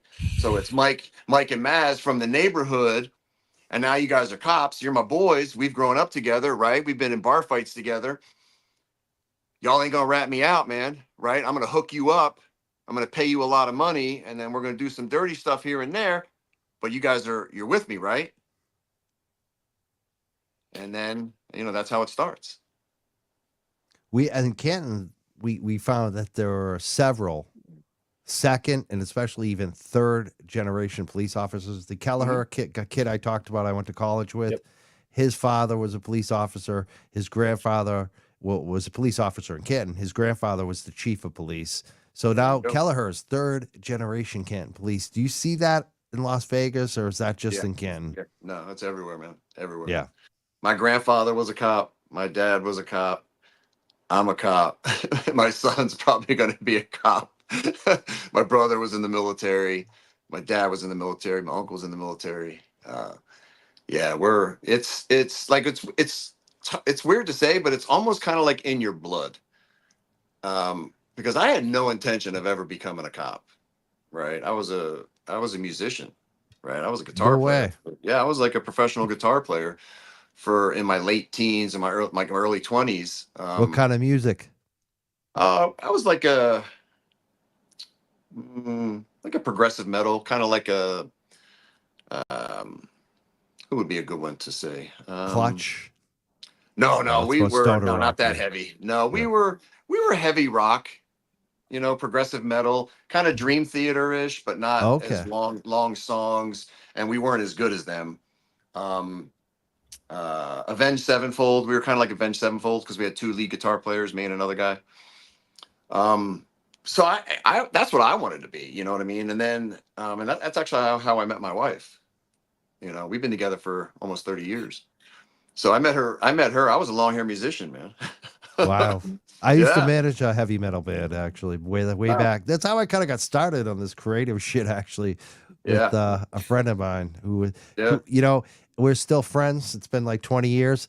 His band was Dream Theater. He loved Dream Theater, so it's fun. I love Dream Theater. I took my wife to Dream Theater before we weren't even married. He took me to Dream Theater. Yeah,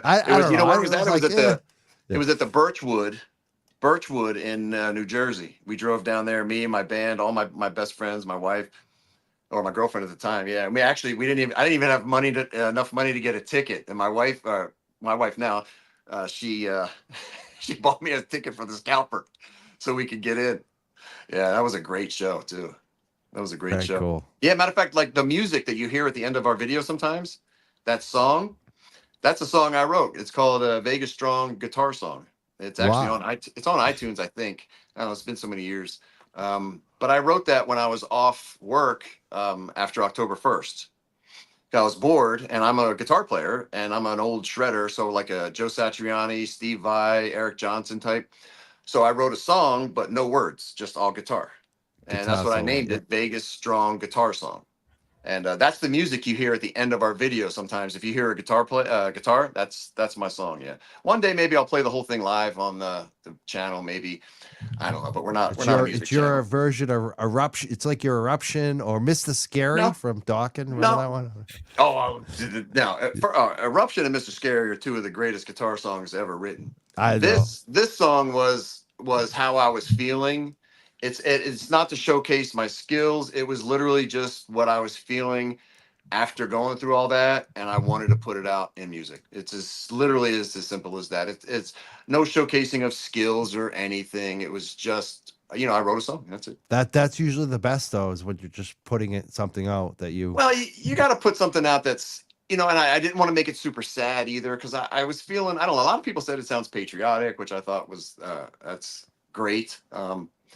But I just, it's not about playing fast or how many scales you can do or arpeggios you can do. It's just music, man. It's from your soul, It's good that you have The that. older I get, the Yeah. slower I play.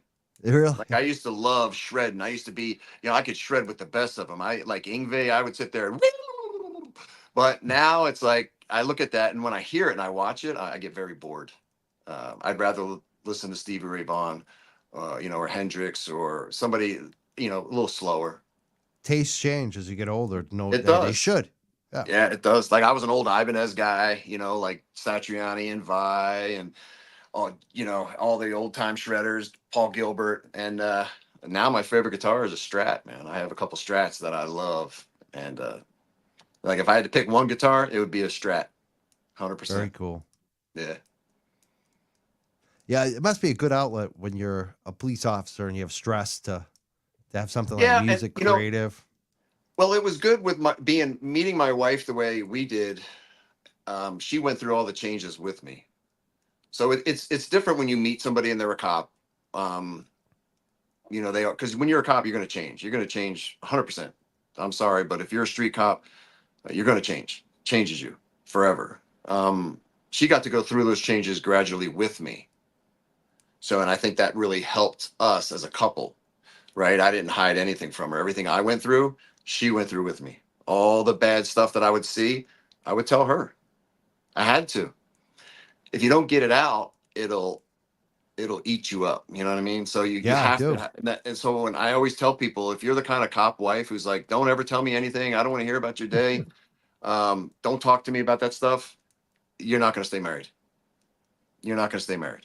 You need a wife. If you're a cop wife, you need to be the wife that says, tell me about that crazy call, or, just even if it's like, even with kids dying, it's like, they need to hear it because they need to go through it with you. Absolutely. Yeah. Because I it mean, sucks. I have some friends who are cops, and some of the stuff that they tell us, like, the scenes that just even the car accidents. I think that car accidents have to be some of the worst scenes Ugh. for a police officer to show up on. Yeah. What like because I don't think that police officers probably get enough like mental health support or No, even like no, no. advice like you're given, like just the basics, like have somebody as a partner that you can talk to about this shit. That makes so much sense. Like Yeah. what could be what could be a help to police officers? Like if maybe you're a police chief and you want to help the mental health of your police officers. Everyone talks about it, but I don't think people actually implement anything to really help. What kind of steps could be taken to help individual police officers deal with some of the stress from what we're talking about here? The biggest thing that I've ever seen with cops is that they won't ask for help because they're going to get labeled a wussy. Oh, right. Yep. That's the So issue. Seen as weakness. Yeah. you're, being a man, you're like, you always want to seem strong. And so to admit something is hurting you is tough. It's hard. It's hard for guys. And then, but if you have true good friends and good cops, they'll be with you and they'll say, you know what, you're right. We need to get you some help. And Metro is getting a lot better at that. I don't think any police department is good at it, because if the person's not crying out for help, you're not going to help them. You don't know. So you got 5,000 cops and nobody's reaching out for help mentally. What do? Right? They got to want to, and you need to make sure that they know it's available. But again, a lot of guys don't want to be seen as a wussy or not manly enough. That's what I've seen. So we have what's called PEEP, police employee, police employee, whatever. They help the cops. The system program. Yeah, they help the cops. And you can call them and they won't tell anybody anything, right? It's just you and them.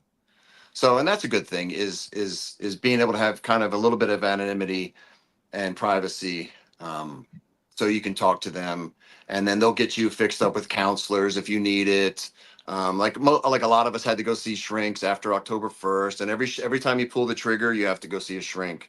Usually like 3 times before you can even get back to work. You actually have to be cleared by the shrink to go back to work. So, and then anytime you see something like with kids, actually, anytime you need it, you can go see a shrink, a therapist or a psychologist. You know, I had this one where this doctor is actually like right around the corner from my house too. Killed his entire family. Wow. Yeah, he shot everybody in the head, shot his wife in the head, shot his 1-year-old son in the head, shot the dog in the head. Wow. Then he killed himself. And when homicide came out, they were asking everybody if they were okay and if anybody needed to go talk to anybody. There was a female officer there. She was new, and they were like, "Are you okay?" And she wasn't. Yeah. Now, when you mentioned Yep. that you have to go see a psychologist or a therapist 3 times, to get cleared, do you feel like that leads a lot of police officers to kind of cover up if they're struggling? Because, like, I feel like a lot of cops would be like, I'm just going to say whatever I need to say to get back Right. to work as soon as Yeah. possible. Like, do you Yeah, feel you don't like want that to happens a lot? Yeah, you don't want to get labeled. You don't want to get put on like Hmm. light duty. Mhm. If they think that you're not fit to carry a gun, they might put you someplace that you don't want to be for 3 to 6 months. It's so, yeah, sometimes you're just like, no, you know what, I'm good. And then some guys fix it with Alcohol. yeah, alcohol. They Among other things. self-soothe. Yeah. Yep. Yeah. And of course. Yeah. Because a lot of Or- people, self-destruct switches, and a lot of cops have those, and they're turned on. Yeah. You know what I mean? So in that, like that doctor who killed everybody, killed his family, I was the first one through the door. And when you see how, like, you try to, like, you can't put logic, you can't look for logic in an illogical act, because you're not going to find it. But it always makes me wonder, like, what put him to the point that he needed to kill his wife, or shoot his wife, and shoot his baby, and shoot the dog, and then shoot himself. Like, what is going through your mind? What in life is that bad Right. that you feel you need to do that? Like, that's what's so frustrating as a cop. You're like, wow, I'm sitting here looking at all this carnage, and you're like, why? Yeah. Why? And I know why. It's because people are people. Humans are humans. We haven't changed since the early Bible days. Nothing's really changed. Yeah. We still fight. We It's still murder. We yeah. still do everything. Yeah, nothing's And changed. sometimes it could be like I when you said that, it reminds me of Chris Benoit. You remember the wrestler? I think Yeah. that happened in Nevada, didn't it? It happened in Georgia, I think. Oh, 07. Georgia. That's right. Summer Yeah. of 07. Yeah.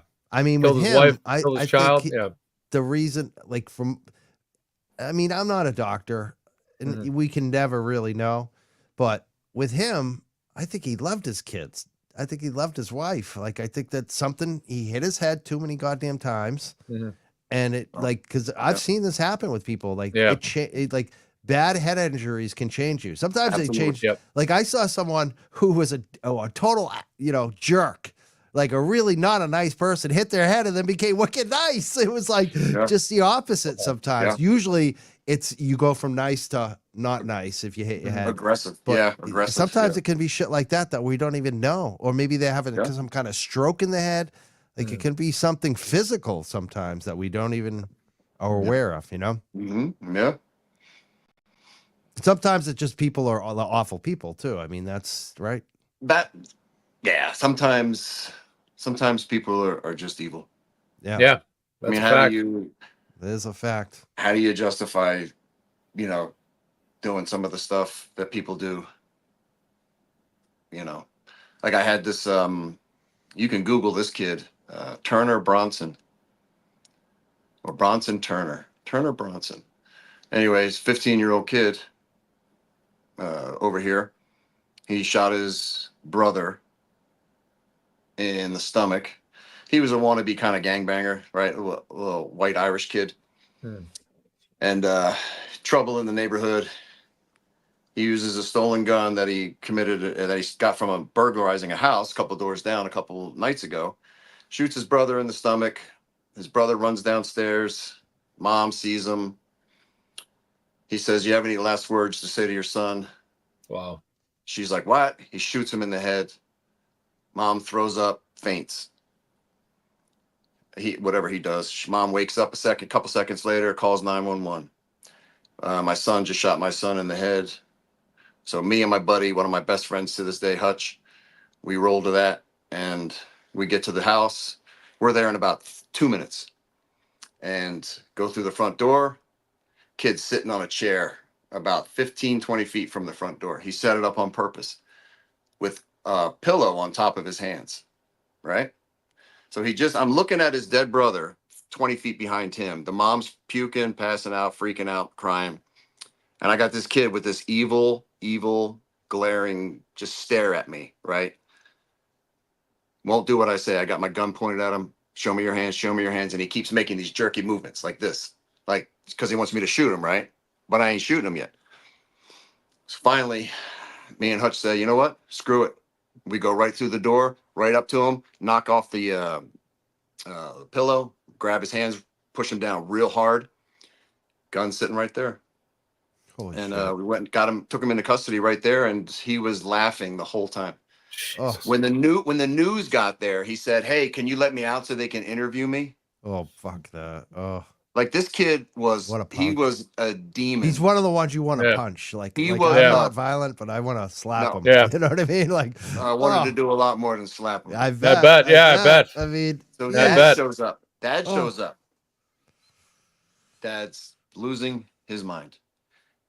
He's got one son dead. The other son's going to jail for the rest of his life. Wow. He says to me, "I lost both my sons in one night." I said, Yeah. So homicide had me sit with him, the dad, for a couple hours because they didn't want the dad to Yeah. end his Yep. life. Yep. So, and I,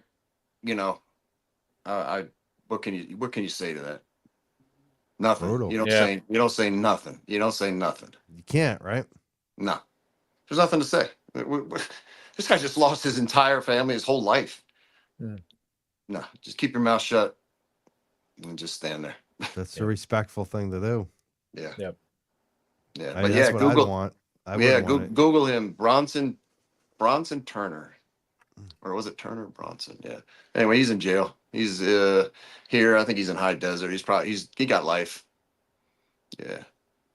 You've showed up for some wild calls. There was a video I watched of you showing up where a guy showed up with a gun for his boss, right? Oh, he was already shooting at everybody. Yeah, he was shooting at people. Yeah, it was an active shooter. Yeah, that came out as an active shooter. He was shooting everybody inside the store. He went after Amanda, the manager. Yep. It's funny because I had seen that video way back when it happened, and then I realized recently, I'm like, holy shit, that was Bryon. It's a small world, isn't it? It's crazy. Because that video went like kind of viral. I remember. It like, did. people, Yeah. It was a straight up active shooter. It was 8 months after the October 1st. I had only been back to work like 5 months, 4 or 5 months, and then they were like, "Oh, we got an active shooter at the Ross," and I was like, she assigns me, and I'm a mile and a half away. Of course, I'm going. I have to. Wow. You can't say no. You can't say no when you get dispatched. You can't say no. You have to go. No matter how scary it is, you have to go. So that's the career. If you choose that, you have to be prepared for that. I knew I was going to get in a gunfight before I even got there, because this guy's shooting at people like crazy, and then he shot at my partner when he showed up. There is no way he's not going to shoot at me. So I knew we were going to have a gunfight. I was already mentally prepared. I was like, all right. What's that like going there? I mean, is your heart racing, or are you just like, all right, let's go, and it's just calm? Like, how does that it took me a while to really learn how to control my adrenaline, but believe it or not, no, I was calm as could be. You control it. And again, this being like my third shooting and being around guns, most of my life, believe it or not, I wasn't really scared. I was just like, whatever happens, happens. If he hits me, he hits me. But I'm gonna get him. You know what I mean? Yeah. So, and you did. when they And the greatest compliment I ever got was from Reggie Rader, lieutenant. He's the tactical lieutenant. He for the tactical review board. You know, after that incident, I had to sit in front of a bunch of different boards to prove why I did what I did, and then they have to say, okay, you did good or you did bad. It was all good. So he's the tactical review lieutenant, and he said, Bryon, you were so calm. I could have put a cup of tea on top of your gun while you were shooting, and you wouldn't have spilled a drop. And to me, that was like, that's the ultimate compliment, you know, if you're in a shooting, you know what I mean? Yeah. So, and it's so most people probably don't even understand it, and nor do they care about it. But for me, that's a huge compliment, because I was controlling my adrenaline. I was nice and calm, and I knew, you know, when you're shaking right from that adrenaline, it's no good in a gunfight. Yeah, you must not be good because Right. you're Right. Yeah. So, and this was my third shooting, so I'm not uncomfortable shooting at somebody that needs to be shot. Yeah. Like, I'm okay with that. If you want to shoot at me, then I'm going to shoot back. And that's, Do you ever feel like you have any PTSD from any of these incidences? Yeah. Sets in Yeah. after the fact. Yeah, it doesn't oftentimes stuff like this. Yeah. You know, you're in a combat situation. It sets in after the fact. It's like sometimes when you're in the moment, you don't even really think about what the outcome could possibly be. You're just caught up in, well, let me shoot this guy before he shoots me, and you're caught up in the midst of the battle. Then it's a day or two later where your mind starts to come to the reality that, holy crap, I could have been shot and killed, or this could have happened, or that could have happened. And the days afterwards are bad. Yeah, because like I couldn't fall asleep. Every time I fell asleep, I would hear gunshots. You know, it's just I have wicked PTSD from everything I've been through. Yeah, you know, and then and even other shit in my life. You know what I mean? I got diagnosed with wicked PTSD. That was years and years ago. Nothing changes that. You're gonna have it. Every street cop is gonna have PTSD. I'm sorry. You're gonna have it. The human mind is not supposed to see what we see. You should maybe see one or two bad things in your life. I saw one or two bad things every day for 22 years. You know, you're not supposed to have people try to kill you or hurt you. I've had that happen many, many times, right? You're not supposed to get that adrenaline spike, the fight or flight. You're not supposed to get that every day of your life. You're only supposed to get that 3 to maybe 6, 7 times in your whole life, right? Cops, I would get that adrenaline dump as a rookie every single day, sometimes 2, 3 times a day. And you do that for years, and then they wonder why cops have like heart problems. Yeah, heart attacks. Right. Absolutely. And then or depression after they retire. I mean, because that get hit me used to too. that juice, that and hit me now it's too. gone. Yeah. That hit me too. Yeah, you feel like Superman for your whole career, and because you're out there doing good, you feel invincible. You got an army behind you. You feel like, man, I can really change the world. And when you retire, it's like, bam, the next day, it's like, can't even get in the building. And you're like, damn, it's almost like you were a number. And now there's 2 people that took my spot. Because for my salary, because I was a very senior guy, for my salary, they could hire 2 or 3 brand new guys. So yeah, the depression is very real when you retire. So you got to be wary of that, and you got to stay busy. You know, like I'm working full time again. I never thought I would work full time again, but I got so bored. I was like, I'm going to train. You know, I'm a big jujitsu guy. So I'm like, I'm going to do jujitsu 5 days a week. I'm going to hit weights 5 days a week. Shit, I'm 53 years old, man. Good luck with that. That went downhill real quick. That man. lasted like 3 weeks. And then I was like, I bet. I can't even move. And I'm I like, bet. okay. Yeah, it was, you know, but again, you have all these grand plans. Like I had a perfect plan when I was going to retire. Everything was perfect, laid out. And then, like I always tell my kids, and I used to tell people, you know, on duty all the time, there's a difference between knowing the path and walking the path. If that's not one of the truest statements in all of life, because my path got so messed up, I couldn't even find the fucking thing. It was like everything was covered in dirt. I'm like, I'm not even on the same road before I retired as right now. Like, what the heck happened? So that no matter what you plan, Life's gonna Yep. throw stuff at you. So That's then right. I got bored, and I was like, you know what? I need to work. Men need to stay busy. You know, As you much need to, as you you need to can. work. That's Yeah, right. you need to have something to fight for. You need to have Yep. something that wakes you up, that you have some passion for. And that used to be a lot guitar for me. You know, I've always been in a band. Steve, my producer, we were in a band together back in the early 2000s. Is that how For 6 you years. guys met? Yeah, Yeah. yeah. Actually, I met Wow. his wife, Angela, was actually in my academy for Metro. So when I was in the academy, we went over to her house to study, and she's like, "My husband's a drummer," and I was like, "Yeah, I'm a guitar player." So then he had a guitar and an amp set up and his drum set. So he was like, "Hey, you want to jam?" I said, "Yeah, let's jam." So we played a bunch of songs. Next, you know, we were having parties on the weekends, and we were playing songs. And then he was like, That's "Hey, man, awesome. you want to start a band?" And I was like, "Sure." So yeah, that's how That's I met awesome. Steve, and he's always a smart with IT, and I'm horrible at IT. So when I put this together, he always said, if you do what you want, which is the YouTube channel, he goes, I want to be your producer and your IT guy. And I said, sure. There's nobody else better than Steve for that. That's great. Great Yeah. partnership. He's the guy who booked you on the show tonight. We love Yep. Steve. So Steve very, is great. Yeah. Without yeah, Steve, there would be no LV Cops TV. Period. Wow. there you go. Yep. And I Without hope Steve, people subscribe at LV Cops TV. or yes, Subscribe. just LV Cops TV. Yeah. At is if you have a question for us, you want to email us, then it's at LV Cops TV. But the YouTube channel is just LV Cops TV. We got a Bryon, lot of you crazy sure? videos and crazy stories. Here's a comment. Said, Bryon, you surely think the PTSD affected Brian Albert? It could, but I don't know what kind of career he had. Again, but if you take somebody away from this earth, like he might have done many times, maybe, I don't know, it will change you forever. So if looking at him the way I see him is, yeah, he's probably seen a lot of bad things. Yeah. So my answer would be yes. Yeah. There's a comment here about the Dighton police officer. He and I think the defense didn't know what that police officer was going to say until he got on the stand. So, but there's a comment that says,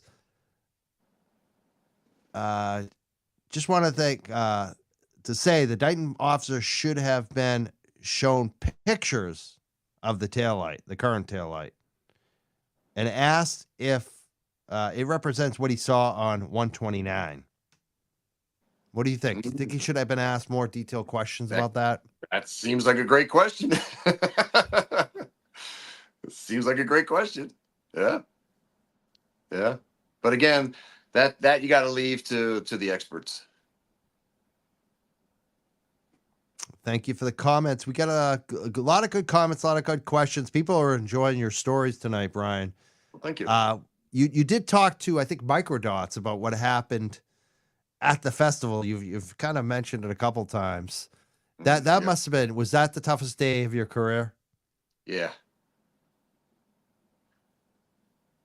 Yeah. Yeah, that was probably one of the worst nights of my life.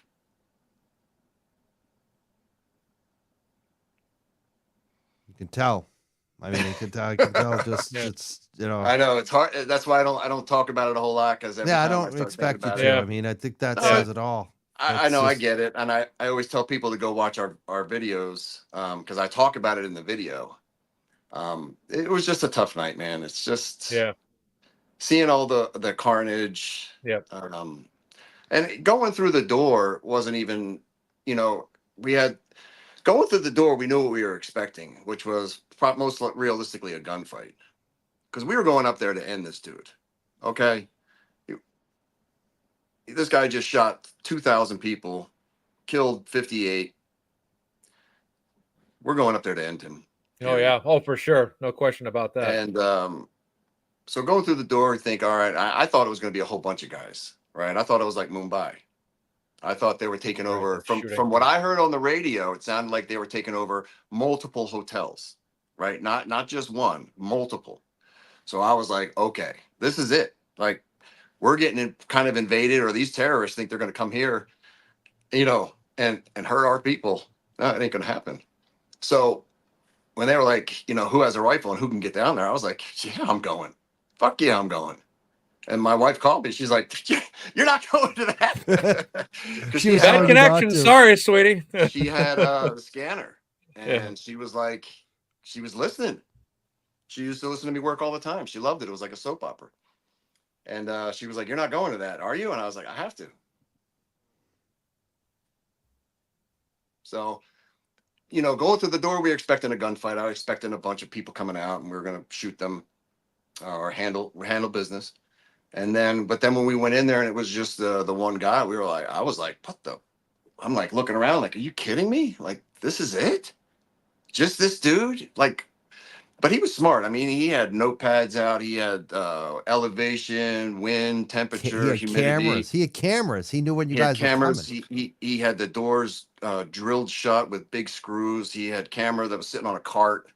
There's a picture of me with my rifle, and that's where I was aiming. Is that there was another door where he had to put a food cart in front of. So I was covering that door. It was a big double door, and while they were breaching to go in, and so we did. I didn't realize, and it was just like, man, that's it. And then they were like, oh, you know, an active shooter at New York, New York. So I'm like, all right, let's, you know, grab my buddy that was with me, Mike, and I'm like, let's go. And we went down, ran down the hallway, jumped into the elevator, went to the basement, got into a cart, Mandalay Bay maintenance cart, because I wasn't running anymore. I was tired, not running. We drove down the boulevard heading towards New York, New York, right? Got our rifle slung, right? We're hearing the radio. People are running in saying there's a shooter in New York, New York. What really was happening was people were running in saying they were shot, and then the people on the phone were just assuming that they were getting shot right there, right? But they didn't realize people were coming in flooding the casinos from all over from the one area. So it was multiple, I mean, like thousands of people calling, but really only one incident, right? But that's what led to the mass confusion of multiple shooters.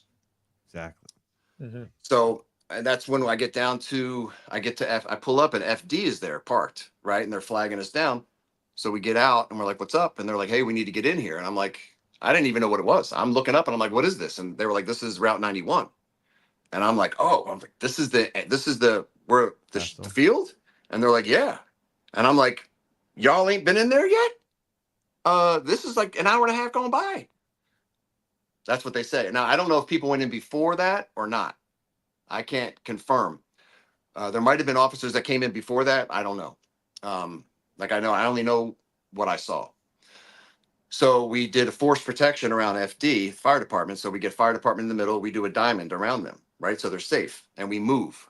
Well, I was in front, had the tack light on my rifle.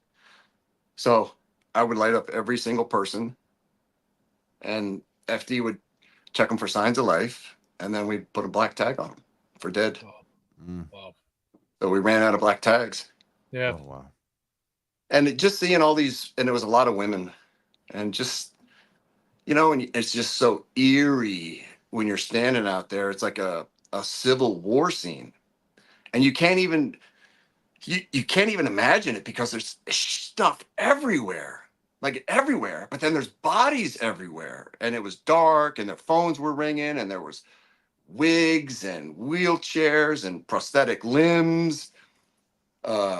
You name it, it was on that field. Like I'm looking around, I'm like, are you kidding me? An electronic, like a wheelchair, you know, covered in blood, and all the people that were shot it was elevated position, right? So it was all head shots and face and neck and chest, and yeah, so yeah, it sucked.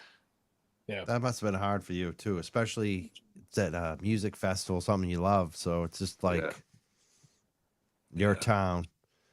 Oh, that's brutal. I mean, I hope people have a respect for what law enforcement has to go through. Did you get any? I know Mazza's got to run in a second too, and we're about to wrap up. But did you get any awards or any did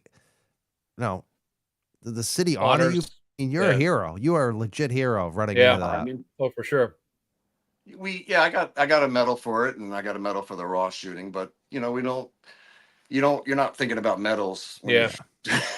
Yeah. You'd rather give up the medal, I'm sure. I didn't even care about the medal. I didn't put myself in for it. My boss did. I could care less about medals. I got a medal right there on my chest. It says you're a cop, right? So that's what I would point to right there. I got a medal right there. It might call my badge. That's what you work for. So everything else, icing on the cake. But do I care about them? No. Because does anybody else care about them? No. So it is what it is. It's not what you think about when you're helping people. You're right. Exactly. You're just out there. About Do what helping you got those to do. people. Yeah. Is it nice to be recognized? Absolutely. Because as a cop, man, they love to rag on you for what you messed up, but nobody really pats you on the back that much. You're not going to hear a great job very much. So if that's the kind of career you're looking for, don't be a cop. Yeah. Because you're going to hear more. You're going to eat more shit than ever getting patted on the back. So, citizens will thank you. And that's what mattered to me, is the citizens, not the administration. They care about whatever they cared about. Sometimes I didn't care about. Yeah, I cared about press. I cared about people on the street and changing their life, and them thanking me. It was more important. So I want to thank you. Seriously, thank you for everything you did that day and both days. I mean, and all the other times that we don't even know about, because 100%. And for sharing, because I think it's very helpful. A lot of us have criticized the police quite a bit for like racial profiling, and there is another side. Like, it's like you can't be a critic without actually acknowledging like individuals, what they go through. This is not an easy job. I can't imagine the stress and what you guys give up. And so I personally thank you for being here tonight, Bryon, and sharing all this. Yeah, no second all, man. It's an absolute honor just to listen to you and meet you, formally on this show tonight and hear your stories. You're extremely candid and I don't even know what to say to say how much I respect you and what you've done and your heroism and your boldness, braveness, and courage under fire and all that. And all I can say, it's been a true honor to talk to you tonight, Bryon, and hear your stories and how candid you've been about going into depth on that and on the show tonight. So I appreciate just being on this show tonight to spend time listening to your story, your experiences, I should say, and all that. And I got nothing but the highest level of respect possible for you. Honestly, Bryon. I appreciate it, man. I thank you for letting me be on the show. And the honor's all mine. The honor's all mine. And I always tell the keyboard warriors, it's easy to sit down and type, that we're all pigs or, whatever. But if you're not walking in our shoes, then I always just tell people to keep your mouth shut. Yeah, sure. Absolutely. And for us too, like a lot of us, for Karen Reed too. Like you guys have done so much for Karen Reed. Yeah. Yep. It's like really appreciated that too. And Kelly Reed is watching, the cousin of Karen Reed. She just said, we need more men like Bryon and less, you know who. Yeah, absolutely. And that's what we try to say too a lot, is that a lot of people think we're anti-police. We're like, no, we're anti-police corruption, but we support our police. When we talk to you, Bryon, and we hear your stories, we have nothing but the highest level of respect and honor towards what you've done and what you do. It's just the fact that cops that are out there that are dishonoring their badge by framing an innocent woman for murder that we're about. So we always try to emphasize that too. Dina, and it's Dina's good too. There. It's good too that I've become friends with a lot of police officers over the last year or two covering this Karen Reed thing, because they want good cops. They're like, good cops want good cops. Like it's definitely like a thing where good cops don't like the bad cops either. So it's definitely, cops are like, I always look at people as individuals. I don't give a shit if you're a trash guy or a cop. Right. You might be a bad trash guy. You might be a bad cop. You might be a good trash guy. You might be a good cop. It's about who you are as a person. And I really appreciate you being here tonight. I want to thank Mazza Media for being here as well. You can follow him. He's got his YouTube and Twitter. Please follow both these guys. LVCopsTV is on Twitter and YouTube as well. Please follow them. Thank you both for being here tonight. Do you have any final thoughts tonight that you want to share that we haven't mentioned, either one of you? I got to roll. I got class starting in about 32 minutes. I got to roll. Karate? So Little karate? I got martial arts tonight. Yeah, I got that going on tonight. So yeah, enjoy, absolutely. Mazza. You got it. I will. Right. Bryon, again, thank you, sir. It was an honor. Keep fighting for Karen. Yeah, absolutely. Oh, we will. Oh, we will. Free Karen Reed, free Turtle Boy, and free everyone that's been, affected by this whole corruption in Norfolk County, et cetera. So absolutely. And thank you guys for being here too. For my All right. night back from COVID, you really helped me get through my first night back. I stumbled You a did couple good. times, but you helped me. Thank you so You much. did good, Mike. You did Thank good. you. Thank you. All right.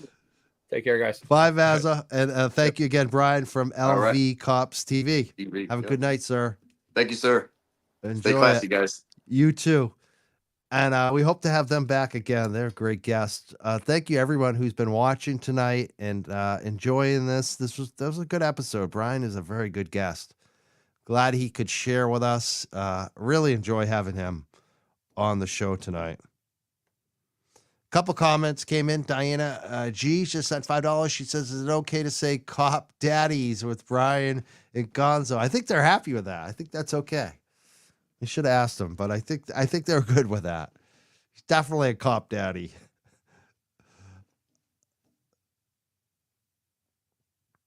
Glamis Sue says, "Police officers see people at their worst. The good officers do their best to make it a little less worse. You're one of them. Thanks, Bryon." Make sure you follow them. LV Cops TV. Ryan says LV Cops TV are awesome. Bryon and Gonzo are so real and honest. Much respect and thank you. I watch them. I love them. You should definitely follow and subscribe if you haven't. I think tonight our goal, if we haven't already got there, is to get them to 10,000 subs on YouTube. So please follow them. We got it pinned in the chat on the YouTube chat. Please follow them. I want to thank everyone and remind you again, tomorrow night, I'm going to be back at 7 p.m. with Kathleen Howley. We're going to be talking about the Canton Police Audit. If you have questions about the Canton Police Audit, tomorrow night's the night. Kathleen Howley's going to be here at 7 p.m. I'm looking forward to it. Can't wait. Lauren just said I'm subbed. Thank you so much for subbing to Las Vegas Cops TV, Lauren. And Jen said she can't wait for Jen McCabe Part 2. That's going to be on the Las Vegas Cops TV YouTube channel. I watched Part 1. It was very good. These guys are very good. Lawrence says, "Mike, I'm glad to see you're back. Glad to see you on the men. Thank you so much. I still don't feel 100%. I think you guys will probably tell." Yeah. Sorry, I had to do it. I've been holding it back the whole night. A couple times I hit the mute button to do it. Just checking the Venmo. Deb sent $1.99 on Venmo. Said, "I love LV Cops. Nice to hear point of view from you guys. Mazza and Mike, love your shows. Nurse Deb." Thank you so much, Nurse Deb. Very nice of you. And one more second. I just want to check. Make sure I'm not missing any. All right. That is definitely it on the Venmo. I'm going to check the Cash App real quick.